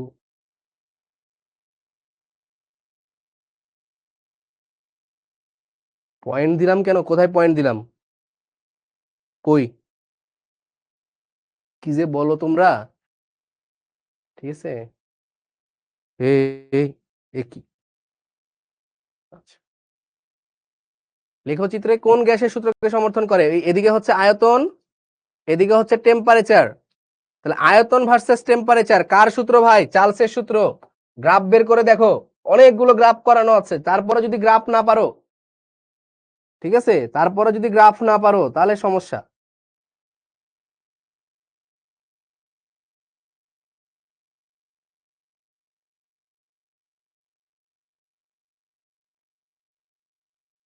বলো ভাই, এমসিকিউ এ কি কনফিডেন্স পাইতেছো যে পারা যাবে এমসিকিউ, ঠিক আছে, আচ্ছা, ওই যে যে পার্টটুকু আলাদা, রিডিং পার্ট, ওগুলো হোল্ডে রাখো, হয়ে যাবে, ওগুলো নিজে নিজে রিডিং করার চেষ্টা করো। এখন ভাই আমি তোমাকে জলোচ্ছ্বাস কি পড়াই দিব, হ্যাঁ, যে বাতাস এমনি এসে, ঠিক আছে, এইদিকে চাপ কম এমনি চাপ বেশি, বাতাস এসে জলোচ্ছ্বাস তৈরি করে, এটা রিডিং পড়তে পারো না, গল্পের বই পড়ো যেমনি অমনি রিডিং পড়তে পারো না, পড়ো, এটা রিডিং পড়ো। আচ্ছা, স্থির তাপমাত্রা, কি এটা, স্থির তাপমাত্রায় নির্দিষ্ট ভরের গ্যাসের আয়তন বনাম চাপ, আয়তন বনাম চাপ, বলো কি হবে, পড়িয়েছি এটা, আয়তন বনাম চাপ, ঠিক আছে, যদিও পুরোপুরি সঠিক উত্তর নাই এখানে, সঠিক উত্তরটা বলতে হবে, মানে এখানকার উত্তরটাও বলো সঠিক উত্তরটাও বলো, পুরোপুরি সঠিক উত্তর এখানে নাই। হ্যাঁ, মাসুমা সঠিক উত্তর দিয়েছো, আরে অনেকে দিচ্ছ, হ্যাঁ, এই যে ধ্রুব দিয়েছো মেবি, মানে বুঝতেছি না, আর অনেকের উত্তর আস্তে আস্তে, কে পরাবৃত্তাকার কে বলতেছে, ধ্রুব মাইট দিব, গাধা কোথাকার, পরাবৃত্ত কেমনে হয়, পরাবৃত্ত কোন জন্মে পড়াইছি, পরাবৃত্ত আয়তাকার অধিবৃত্ত পড়াইছি, আয়তাকার অধিবৃত্ত, হ্যাঁ ভি ভার্সেস পি, তাই না? সো পি চেঞ্জ করব, ভি কম বেশি হবে, সো এই V versus P which is rectangular hyperbola, আয়তাকার অধিবৃত্ত। বাট এখানে তো আয়তাকার অধিবৃত্ত কথাটা নাই, সো আমরা অধিবৃত্তাকার দিব, ঠিক আছে? আয়তাকার অধিবৃত্ত, আয়তাকার অধিবৃত্ত। বাট এখানে বলেছে তোমার হচ্ছে অধিবৃত্তাকার, সো আমরা এটাই দিব, আসলে আয়তাকার কথা তো নাই। এবং আমি সবগুলো চিত্র এঁকে দিয়েছিলাম না, যে কোন মানে অধিবৃত্ত কিরকম হয়, বৃত্ত কিরকম হয়, উপবৃত্ত মানে পরাবৃত্ত কিরকম হয়, ঠিক আছে? দিয়েছিলাম না, এঁকে দিয়েছিলাম। আচ্ছা, গ্রিন হাউস গ্যাসের মধ্যে, সো এই যে এগুলো আমরা পড়বো, হ্যাঁ এগুলো আমরা সিকিউ এর দিনে আমরা অল্প করে আলোচনা করব, এটা নিয়ে কোনো টেনশন নিও না। গ্রিন হাউস নিয়ে কথা বলবো আমরা। স্টপ কর্ক খুলে দিলে মিশ্রণের মোট চাপ কত হবে? ভাই দুনিয়ার সব থেকে সহজ ম্যাথ, যেটা সিকিউ দিবে, এটা এমসিকিউ দিবে, সিকিউ দিবে, তোমার কলেজের পরীক্ষাতেও এই ম্যাথ দিবে, ঠিক আছে? লিখে নাও, লিখে নাও, কলেজের পরীক্ষাতে এই ম্যাথ দিবেই দিবে, আমি বলছিলাম না এখানে দিবে। তাহলে 0 পয়েন্ট, এই যে কি বলেছে, মোট চাপ, তাহলে পি, ঠিক P on V on, P equal কি হবে ভাই, P A V A plus হবে PB VB divided by V A plus VB, তাই না? তাহলে ভাই 760 গুণ 500, 760 গুণ 500, এটা 4টা কেসের ম্যাথ করানো আছে। কয়টা কেস বলো তো ভাই, কয়টা কেসের ম্যাথ করানো আছে এখানে? খাতাটা বের করে একটু দেখো যে আসলে তান্ত্রিক সাহেব কয়টা করিয়েছে ম্যাথ, নাকি চাপাবাজি করছে? 4টা কেসের ম্যাথ করাননি উনি, চাপাবাজি করছে না আমাদের সামনে নাকি? এটা বের করে দেখো যে আসলে করিয়েছি নাকি চাপাবাজি করছি। দেখো তো, দেখো তো, খাতাটা বের করে দেখো। তাহলে 760 গুণ 500 প্লাস 770 গুণ 600 ডিভাইডেড বাই 500 যোগ 600, তাহলে হয়ে গেল 765.45 মিলিমিটার মার্কারি।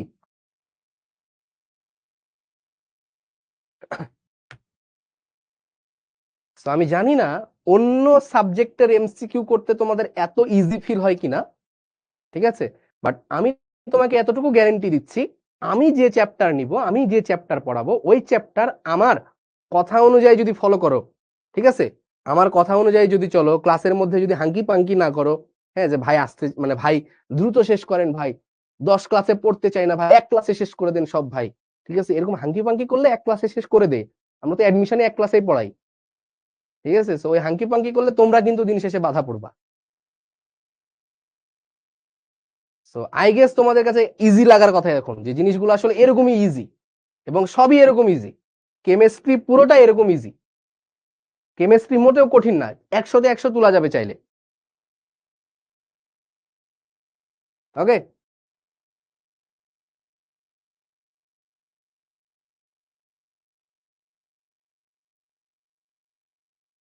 ওকে। এসটিপি তে নিচের কোন গ্যাসের 1 মিলি মানে 1 ml এর ভর কম? ওকে, সো আসলে আমাদের জিনিসটা কি ছিল, W by M equal to ছিল হচ্ছে ভি ডিভাইডেড বাই 22.4, তাহলে W equal V divided by 22.4 into M. তো তুমি কি 1 মিলি দিয়ে সব বারগুলো বের করে করে দেখবা, বলো দেখি। এই প্রসিডিউর শিখো, কিভাবে এর এমসিকিউ কিভাবে অ্যাপ্রোচ করতে হয়। এখন তুমি কি সব গ্যাসের জন্য 1 মিলিলিটার বসাবা এখানে, মানে মানে 1 মিলিলিটারকে লিটারে করে বসাবা, তারপরে সবগুলোর জন্য আলাদা আলাদা এম দিয়ে দিয়ে দিয়ে দিয়ে বের করে দেখবা? না, আমরা কি করব, এটা আমার কনস্ট্যান্ট বলে দিয়েছে 1 মিলিলিটার, তাহলে এটা আমার গণ, এটাও কনস্ট্যান্ট, এটা গণ, তাহলে ডাব্লিউ প্রপোর্শনাল টু হচ্ছে এম, আণবিক ভরের সমানুপাতিক, আণবিক ভর যার কম তার কি ভরও কম, তাহলে আণবিক ভর কার কম এখানে? নাইট্রোজেনের 28, নাইট্রোজেন, তাহলে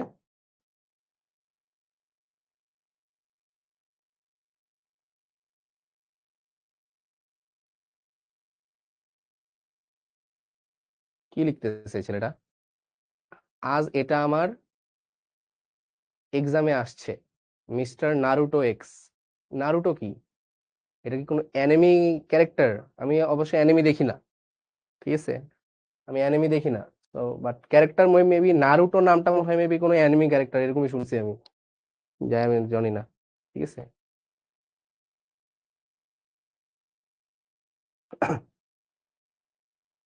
তানহা বলছো বুঝি নাই। আচ্ছা তানহা দেখো, W by M equal to V divide by 22.4।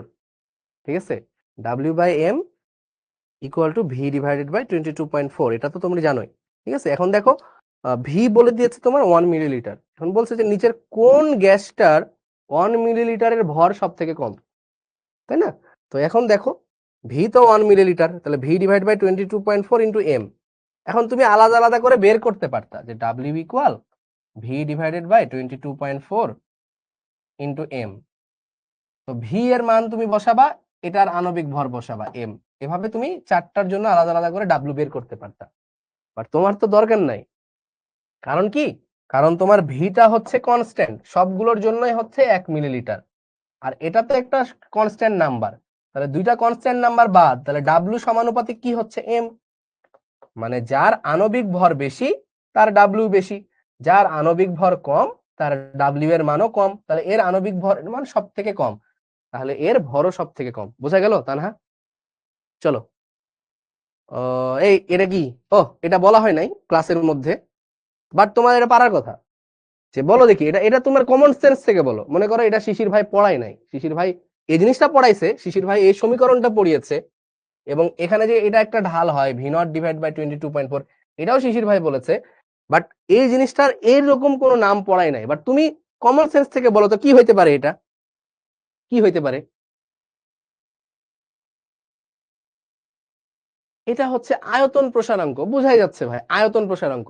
এই সি কেন, পরম আয়তন নামে কি পরম আয়তন কি রে ভাই, কি বলো এগুলা? আয়তন প্রসারাঙ্ক, ওই যে টি ডিগ্রি বাড়ালে 1 ডিগ্রির জন্য, ওই যে মনে আছে না, 1 ডিগ্রির জন্য ভি নট ডিভাইডেড বাই 273 পরিমাণ বৃদ্ধি পায়। বের করে দেখো, বের করো বের করো, খাতায় খাতায় খাতায়। 1 ডিগ্রির জন্য ভি নট ডিভাইডেড বাই 273 পরিমাণ বৃদ্ধি পায়। তাহলে এটা কি? প্রসারাঙ্ক বোঝাচ্ছে কতটুকু প্রসারিত হচ্ছে। নকিব বলছো বিরতি দিন, না না বিরতি দিব না, শেষ করে দিব শেষ করে দিব। আর কয়টা আছে? কয়েকটা আছে আর মাত্র, আয় হায় এই আর কয়েকটা, 2-3টা, আর 2-3টা। লাস্ট থেকে শুরু করি চলো। স্থির উষ্ণতায় গ্যাসের চাপ বাড়ালে ঘনত্বের মান কি হয়? চাপ বাড়াচ্ছ, চাপ বাড়াচ্ছ, আয়তন কমছে ভাই। চাপ বাড়াচ্ছ, আয়তন কমছে, আয়তন কমলে ঘনত্ব বাড়ে। আয়তন কমলে ঘনত্ব বাড়ে, চাপ বাড়লে আয়তন কমে ঘনত্ব বাড়ে। চাপ বাড়ালে আয়তন কমে, ঘনত্ব বাড়ে। ঠিক আছে, যদি টি আমার কনস্ট্যান্ট থাকে। Clear? Sorry sorry sorry, no no thank you, no thank you. আমরা সামনে থেকে মানে পিছন থেকে সামনে আসতেছি। ঠিক আছে, চলো। 4 গ্রাম হাইড্রোজেন গ্যাসের জন্য আদর্শ গ্যাসের সমীকরণ এই আসবে। এই দ্রুত আদর্শ গ্যাস দিছে কেন? এটা তো বাচ্চা লেভেলের কোশ্চিন। আচ্ছা, আদর্শ গ্যাসটা আগে পড়ি, তারপরে বাস্তব গ্যাসে যাচ্ছি। 4 গ্রাম হাইড্রোজেন গ্যাসের জন্য আদর্শ গ্যাসের সমীকরণ। আদর্শ গ্যাসের আইডিয়াল গ্যাস আইজি। ঠিক আছে, আইজি কি ভাই? পিভি ইকুয়াল টু হচ্ছে এন আর টি, তাই কিনা? পিভি ইকুয়াল টু এন আর টি। তাহলে বলো ভাই 4 গ্রামের জন্য মোল সংখ্যা কত? তো এন ইকুয়াল টু হচ্ছে ডাব্লিউ বাই এম। তাহলে ডাব্লিউ হচ্ছে কত? 4, আর হাইড্রোজেন মানে তো ভাই H2, তাহলে H2 এর জন্য হচ্ছে 2, তাহলে 4/2 হচ্ছে 2, তাহলে মোল সংখ্যা হচ্ছে 2। তাহলে PV equal to 2RT, 2RT। So এটা হচ্ছে আমার আইডিয়াল গ্যাসের জন্য। ঠিক আছে, তো এটা তো বাচ্চা কোশ্চিন, বাচ্চা। এটা আমার ছোট ভাইও পারবে, তোমার ছোট ভাইও পারবে, তোমার ছোট ভাইয়ের এটা শিখাই দিলে তোমার ছোট ভাইও পারবে। বাট এই কোশ্চিনটা যে মানে কেমিস্ট্রি কে পারে, ঠিক আছে, আসল পুরুষ কে, ঠিক আছে, আসল নারী কে, এটা কেমনে বোঝা যাবে? এটা তখনই বোঝা যাবে যখন এটাকে যখন কি দিবে, বাস্তব গ্যাসের জন্য লিখতে দিবে। সো দেখো 4 গ্রাম হাইড্রোজেনের জন্য বাস্তব গ্যাসের সমীকরণ, বাস্তব গ্যাসের সমীকরণ। তো বাস্তব গ্যাসের সমীকরণ কি? রিয়াল গ্যাস আরজি, তাই না? আরজি কত? P plus A N square by V square, V minus N B equal হচ্ছে nRT। তাহলে P প্লাস A, n এর মান কত 2, তাহলে 2 square by V square, V minus n এর মান কত 2, 2B ইকুয়াল টু হচ্ছে 2RT। তাহলে আমার কি থাকছে দিন শেষে P plus 4A divided by V square, V minus 2B equal to 2RT। তো বাস্তব গ্যাস বললে আমার এটা হবে। ঠিক আছে, ঠিক আছে, এটা কিন্তু তোমার ছোট ভাই তোমার পারবে না, এটা তোমার বড় ভাইও পারবে না, এটা শুধু তুমি পারবা, বুঝছো? সো ঠিক আছে, যদি কখনো আসল পুরুষ আর আসল নারী টেস্ট করতে হয় তাহলে তোমাকে এই ম্যাথ করতে পারতে হবে। এটা দিয়ে হবে না, আদর্শ গ্যাস দিয়ে হবে না, বাস্তব গ্যাস যে পারে সে পারবে, বুঝছো? হ্যাঁ, ফারহানা বলতেছে সেমই তো, কি সেম? মানে এন এর মান তো 2 তো 2 হবে, বাট এখানে তো বসাইতে পারতে হবে বাবা। অনেকে কনফিউশনে পড়ে যাবে, এ কি হবে, বি কি হবে, ভাই তো বলে নাই, তাহলে মনে পারবো না। ঠিক আছে, আচ্ছা, নিচের কোনটি সঠিক, কি সঠিক? ও মানে গ্রাফ কোনটা সঠিক? এই যে দেখো দেখো দেখো দেখো দেখো, এখানে গাধা বলেছে T°C, এটা ভি। আমি পড়িয়েছিলাম যদি ডিগ্রি সেলসিয়াস থাকে তাহলে গ্রাফটা যায় এভাবে, মনে আছে? এইখানে যে -273 যে আয়তনটা 0 হয়, তাহলে এটা ভুল, এটা ভুল, ফার্স্ট হ্যান্ডে ভুল, ফার্স্ট হ্যান্ডে ভুল। ভি আর টি যদি কেলভিন হয়, মনে আছে কি পড়িয়েছিলাম? এদিকে টি, টি হচ্ছে বড় হাতের হলে কেলভিন, গ্রাফগুলো বের করো না, আর এদিকে ভি তখন যাবে মূল বিন্দুগামী, মূল বিন্দুগামী। সো আমার এটাও ভুল। V versus P, V versus P হয় এরকম, এরকম হয়, এটাও ভুল, তাহলে আমার এটাই সত্য হবে, আর কোনো কথা নাই। হ্যাঁ, ভি সমানুপাতিক 1/p, তাহলে V equal to K into 1/p। তাহলে এটা আমার ওয়াই, এটা আমার এম, এটা আমার এক্স, মূল বিন্দুগামী সরল রেখা, V divided by V versus 1/p। So this is my right answer. বৃক্ষ তোমার নাম কি, ফলে পরিচয়। ঠিক আছে, মানে আসলে ঠিক আছে যে আগে আগে জাজ করা যাবে না কোনটা কিরকম। ঠিক আছে, এই যে পড়াইলাম, পড়ানোর পরে এই যে সব পারতেছো না, পারতেছো। ঠিক আছে, এইটুকু তোমাকে দেখাই, আমার নিজেরও এটা দেখাইতে হইতো আমার, আমি পড়াইতেছি, তোমাকে পারতে হবে। কে পড়াইছে? তান্ত্রিক পড়াইছে, শিশির ভাই পড়াইছে, পারতে হবে। ঠিক আছে, এটা তোমার মধ্যে জেদ না থাকলেও এই জেদটা আমার মধ্যে আছে, যে আমি যখন একটা জিনিস পড়াবো তখন এটা তোমাকে পারতে হবে। ভাইয়া T1/T2 ইকুয়াল টু √M2/M1, এই সূত্রটা বইয়ে আছে, আমি বুঝি নাই, আমার ক্লাসে করানো আছে, তুমি দেখো, ওটা বলেছি যে কখন ওই সূত্রটা আসে। ঠিক আছে, আর ওই বইয়ে তো গাধামি করছে সূত্র, গ্রাহামের গ্যাস ব্যাপন সূত্র বইয়ে এমন বিচ্ছিরি ভাবে দেওয়া, এমন বাজে ভাবে দেওয়া, মানে লিটারেলি ও মনে হয় গ্রাহামের সূত্র পড়েও দেখে নাই। মানে গ্রাহামের সূত্রটা কি, গ্রাহামের ফর্মুলা জিনিসটা কিভাবে আসে, কি মিন করতে চাইছে, doesn't know that, I don't know কিভাবে করছে। তুমি আমার মতো করে করে যদি ম্যাথ না মিলে দেন আমাকে বইলো। ঠিক আছে, ওই ভুল সূত্র কেন পড়বা, ভুল লিখছে তো, একবারও বলেও না যে T1 ইকুয়াল টু T2, একবারও বলে নাই, একবারও বলে নাই কনস্ট্যান্ট প্রেসার, একবারও বলে নাই কনস্ট্যান্ট টেম্পারেচার, কি করে কি লিখে আল্লাহ জানে।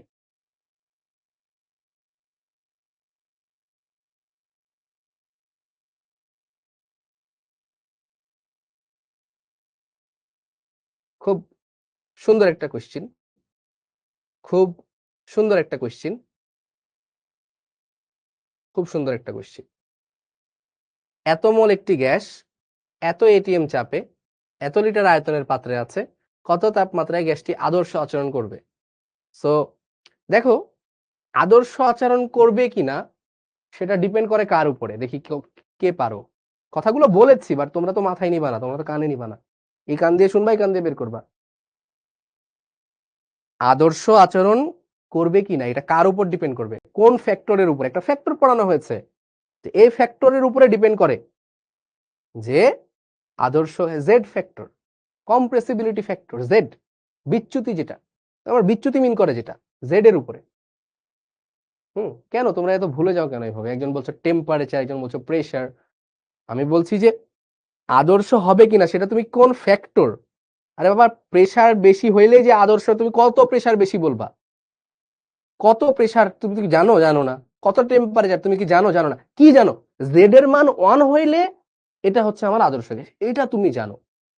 যে জেড যদি 1 হয় তাহলে আদর্শ গ্যাস, এটা তুমি জানো।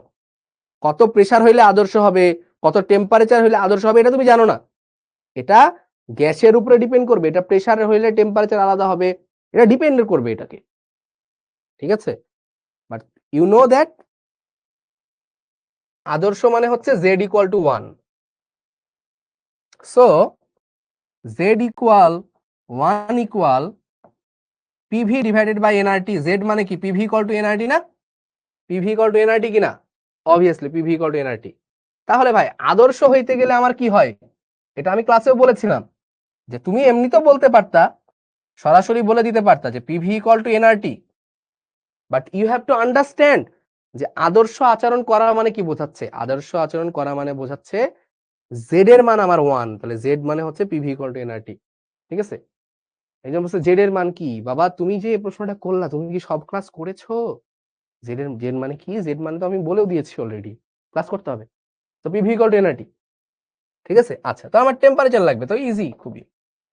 টি equal PV divide by NR. What is P? P is 24.63। What is V? লিটারে আছে, সো আমার টেনশন নাই, 0.5 litre. What is N? 0.25। What is R? 0.0821। কত আসে এটা টেম্পারেচার? কত আসে? ঘ 600 আসে? আরে ধ্রুব এতগুলো উত্তর লিখছে যে আমি আর কারো উত্তরই দেখতে পাইতেছি না। ঘ ঘ ঘ ঘ ঘ ঘ ঘ টাইপ করে রেখে দিছে। আচ্ছা, বাকিরাও ঘ বলতেছে, তো আমি ধরে নিচ্ছি 600 কেলভিন। এই ধ্রুবরে একদিন মাইট দিতে হবে, ওর উপরে জিন পাঠাইতে হবে। ও বারবার এক এক উত্তর তো 100 বার করে দেয়।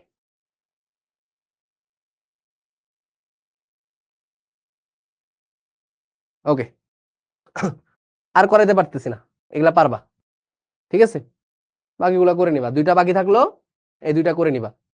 তো তোমরা আমাকে এখন একটা অনেস্ট কথা বলো, যারা সবগুলো ক্লাস করেছো, যারা সবগুলো ক্লাস করেছো, দেখো ভাই আমার ক্লাসের শেষে আবার কোনো মোটিভেশনাল স্পিচ নাই। এখন অনেকে ভাব দুরু কি ভাই, ক্লাসের শেষে এখানে একটা মোটিভেশন স্পিচ লিখে আনবে না? হ্যাঁ, if you work hard you will success in life. Work hard করলে লাইফে সাকসেস হওয়া যাবে। ওয়ার্ক হার্ড করলে লাইফে সাকসেস হওয়া যাবে।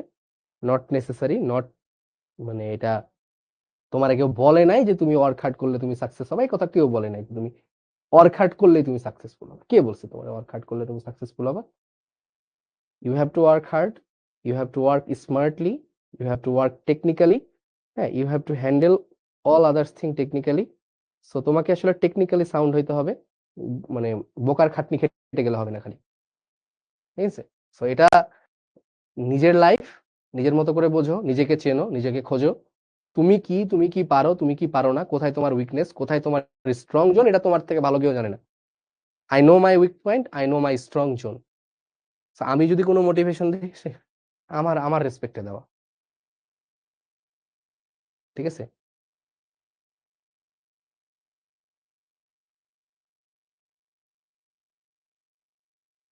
আচ্ছা বলো বলো বলো, অনেস্ট রিভিউ।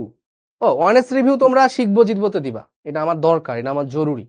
ঠিক আছে, তোমরা একে তো তোমাদের স্টুডেন্ট নাম্বার হঠাৎ করে 1.7K থেকে ক্লাস করতে করতে থেকে জানি 700-500 জন দিয়ে ক্লাস শুরু হইতেছে, বুঝলাম না হোয়াই, কেন এরকম হইলো তোমাদের?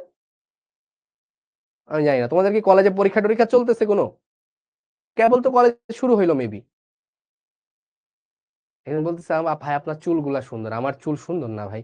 মানে কেন ভাই, আমি চাইলাম অনেস্ট রিভিউ ক্লাসের, ও অনেস্ট রিভিউ দিতেছে আমার, যে ভাই আপনার চুল সুন্দর। আরে ক্লাসের অনেস্ট রিভিউ দাও ভাই, ক্লাসের অনেস্ট রিভিউ দাও। ঠিক আছে, সো শিখবো জিতবোতে অবশ্যই অবশ্যই ক্লাসের অনেস্ট একটা রিভিউ দিও, যে not only this class, through out the journey তুমি নতুন কিছু শিখেছো কিনা, থ্রু আউট দ্য জার্নি তুমি নতুন কিছু পেয়েছো কিনা, তুমি সিকিউ করতে যে পারছো কিনা, তুমি এমসিকিউ করতে যে পারছো কিনা। তোমার মধ্যে কেমিস্ট্রি নিয়ে যে আগে একটা ভয় ছিল, কেমিস্ট্রি মানে প্র্যাকটিক্যাল জিনিস না, কেমিস্ট্রিতে মানে কি বলা যায় যে এক্সেপশন বেশি, কেমিস্ট্রিতে অনেক ঝামেলা, তো এই জিনিসগুলো তুমি কাটায় উঠতে পারছো কিনা, এরকম একটা আমার মানে জানা দরকার যে আমার কতজন স্টুডেন্টরা পারতেছে। যতজন আছো আমি চাই প্রত্যেকে নিজের কথাগুলো বলো। সো তোমরা কথা বললে আমরা নিজেরা নিজেদের মানে আমি চাই আমি নিজেকে ইমপ্রুভমেন্ট করতে, তুমি না নিজেকে না নিজে ইমপ্রুভমেন্ট করো, বাট হ্যাঁ I want to improve myself. হ্যাঁ, সো তোমার ব্যাচে আমি যে ক্লাস ডেলিভার করলাম, আমি নিশ্চয়ই পরের ব্যাচে এই সেম এনার্জির ক্লাস ডেলিভার করব না, আমি তার থেকে আরো বেশি এনার্জির ক্লাস ডেলিভার করব। ঠিক আছে? তো ঠিক আছে, সো এটা জানাই দিও। সবাই ভালো থাকো, সুস্থ থাকো, আর বেশি বেশি প্র্যাকটিস করতে থাকো। মানে আসলে প্র্যাকটিসের কোনো বিকল্প নাই। Theory limited, but practice is কি বলো, ইনফাইনাইট। প্র্যাকটিস প্রবলেম কিন্তু ইনফাইনাইট। সো প্র্যাকটিস করেই যেতে হবে সব সময়। খাতাটা সুন্দর করে যত্ন করে রাখবা, খাতাটা হারাবা না।